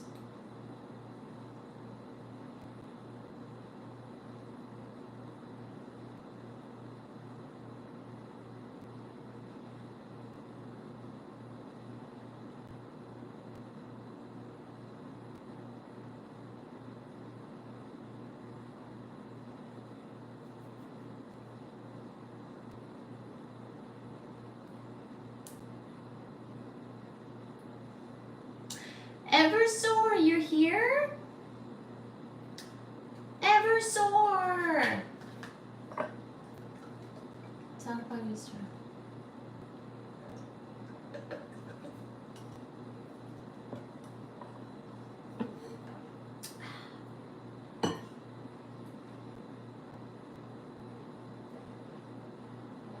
I didn't know you were still here. I know you're here regularly. Thank you for being here regularly. Fuji Baba's here.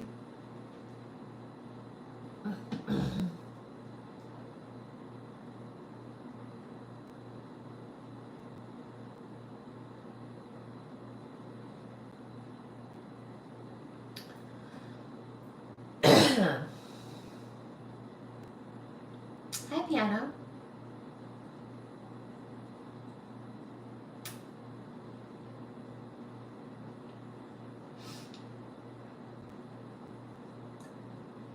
Raphael says,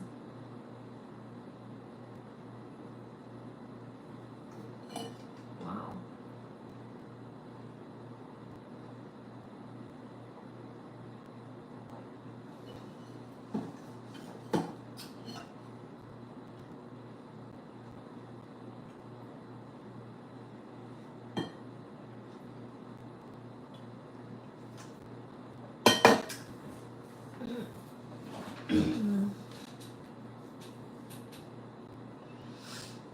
Okay.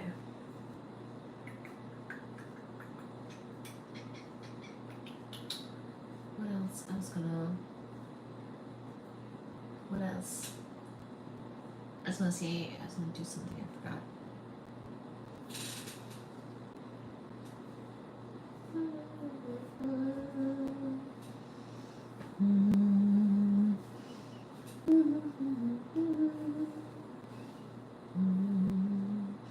Oh, that's right.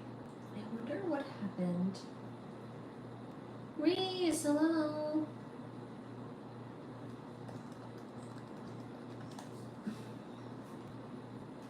Hi, Fuji Baba.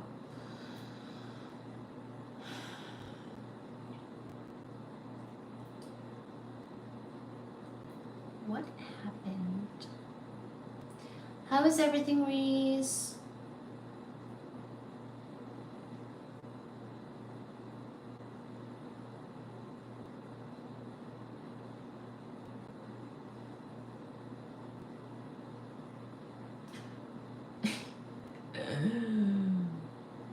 This life killed Reese one.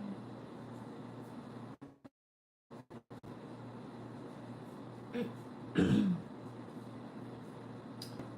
know what?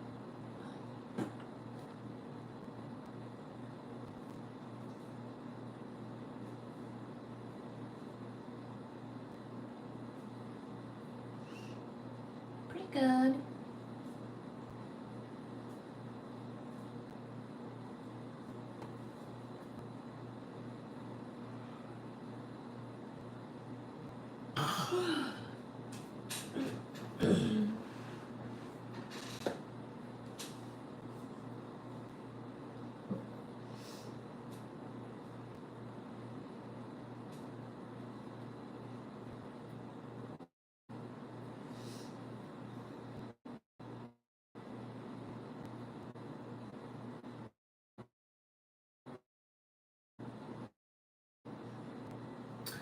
So I'm gonna have to come to one of my kitty cat lives during the day, and then you can count how many cats. I'm not gonna tell you. I'll keep it a secret, surprise for you. You should come to one of my daytime kitty cat lives that are chill and relaxed. There we can figure that out.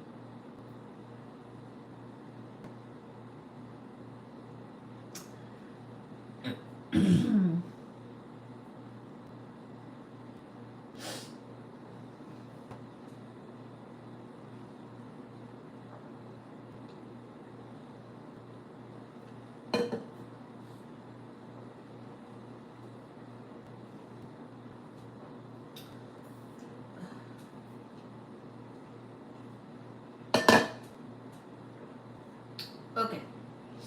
so that's good. My laptop is about to die.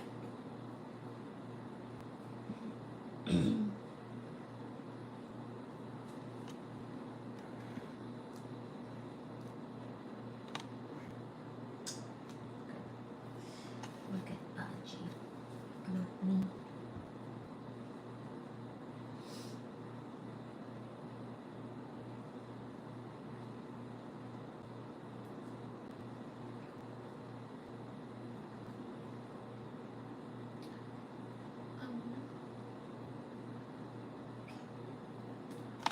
So you guys can chill. Let me go over there. Maybe you'll get glimpses of Baji.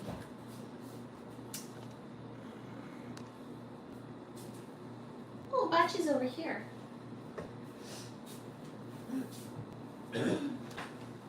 Baji's on the floor on a scratchy thing.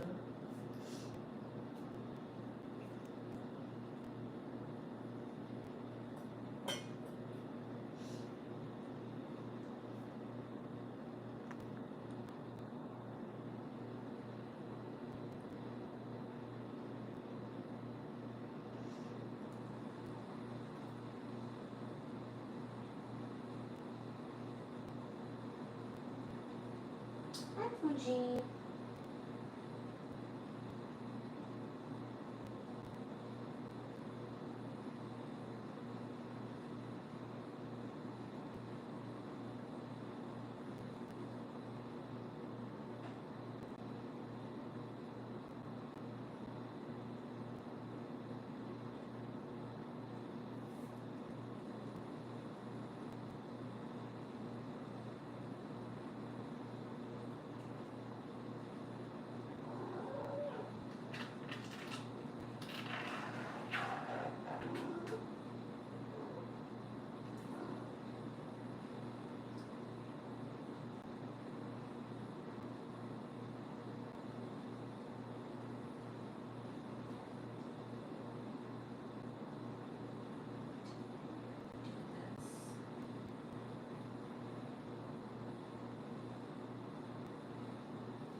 Are you guys fighting in the chat?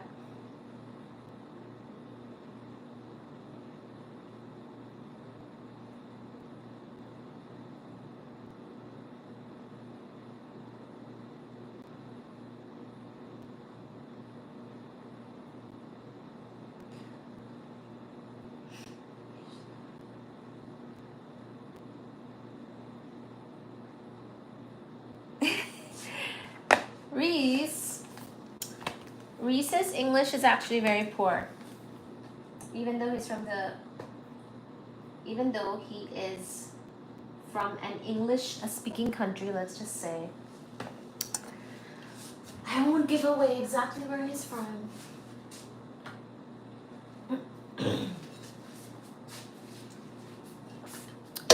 Wonder Boy.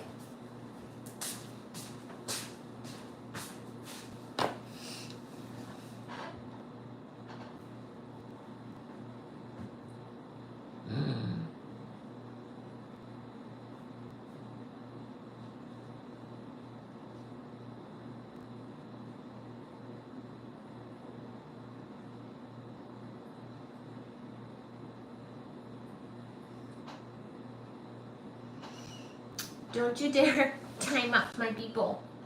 My people who are learning physics. Okay. I have to go.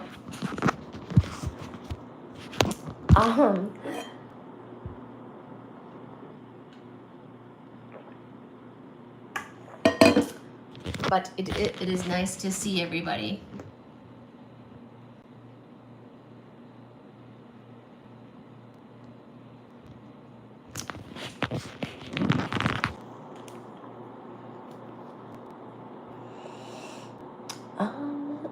What I don't understand is this one person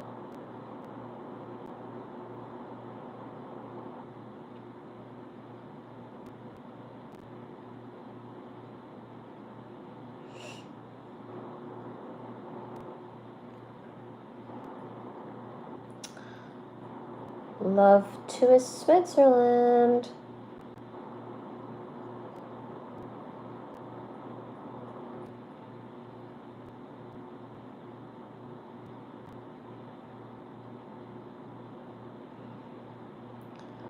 And India.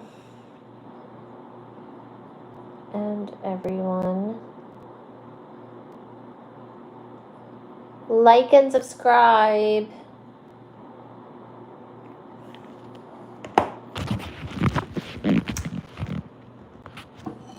I gotta go. Bye, guys. Good night. See you next time. Maybe we'll do a casual life.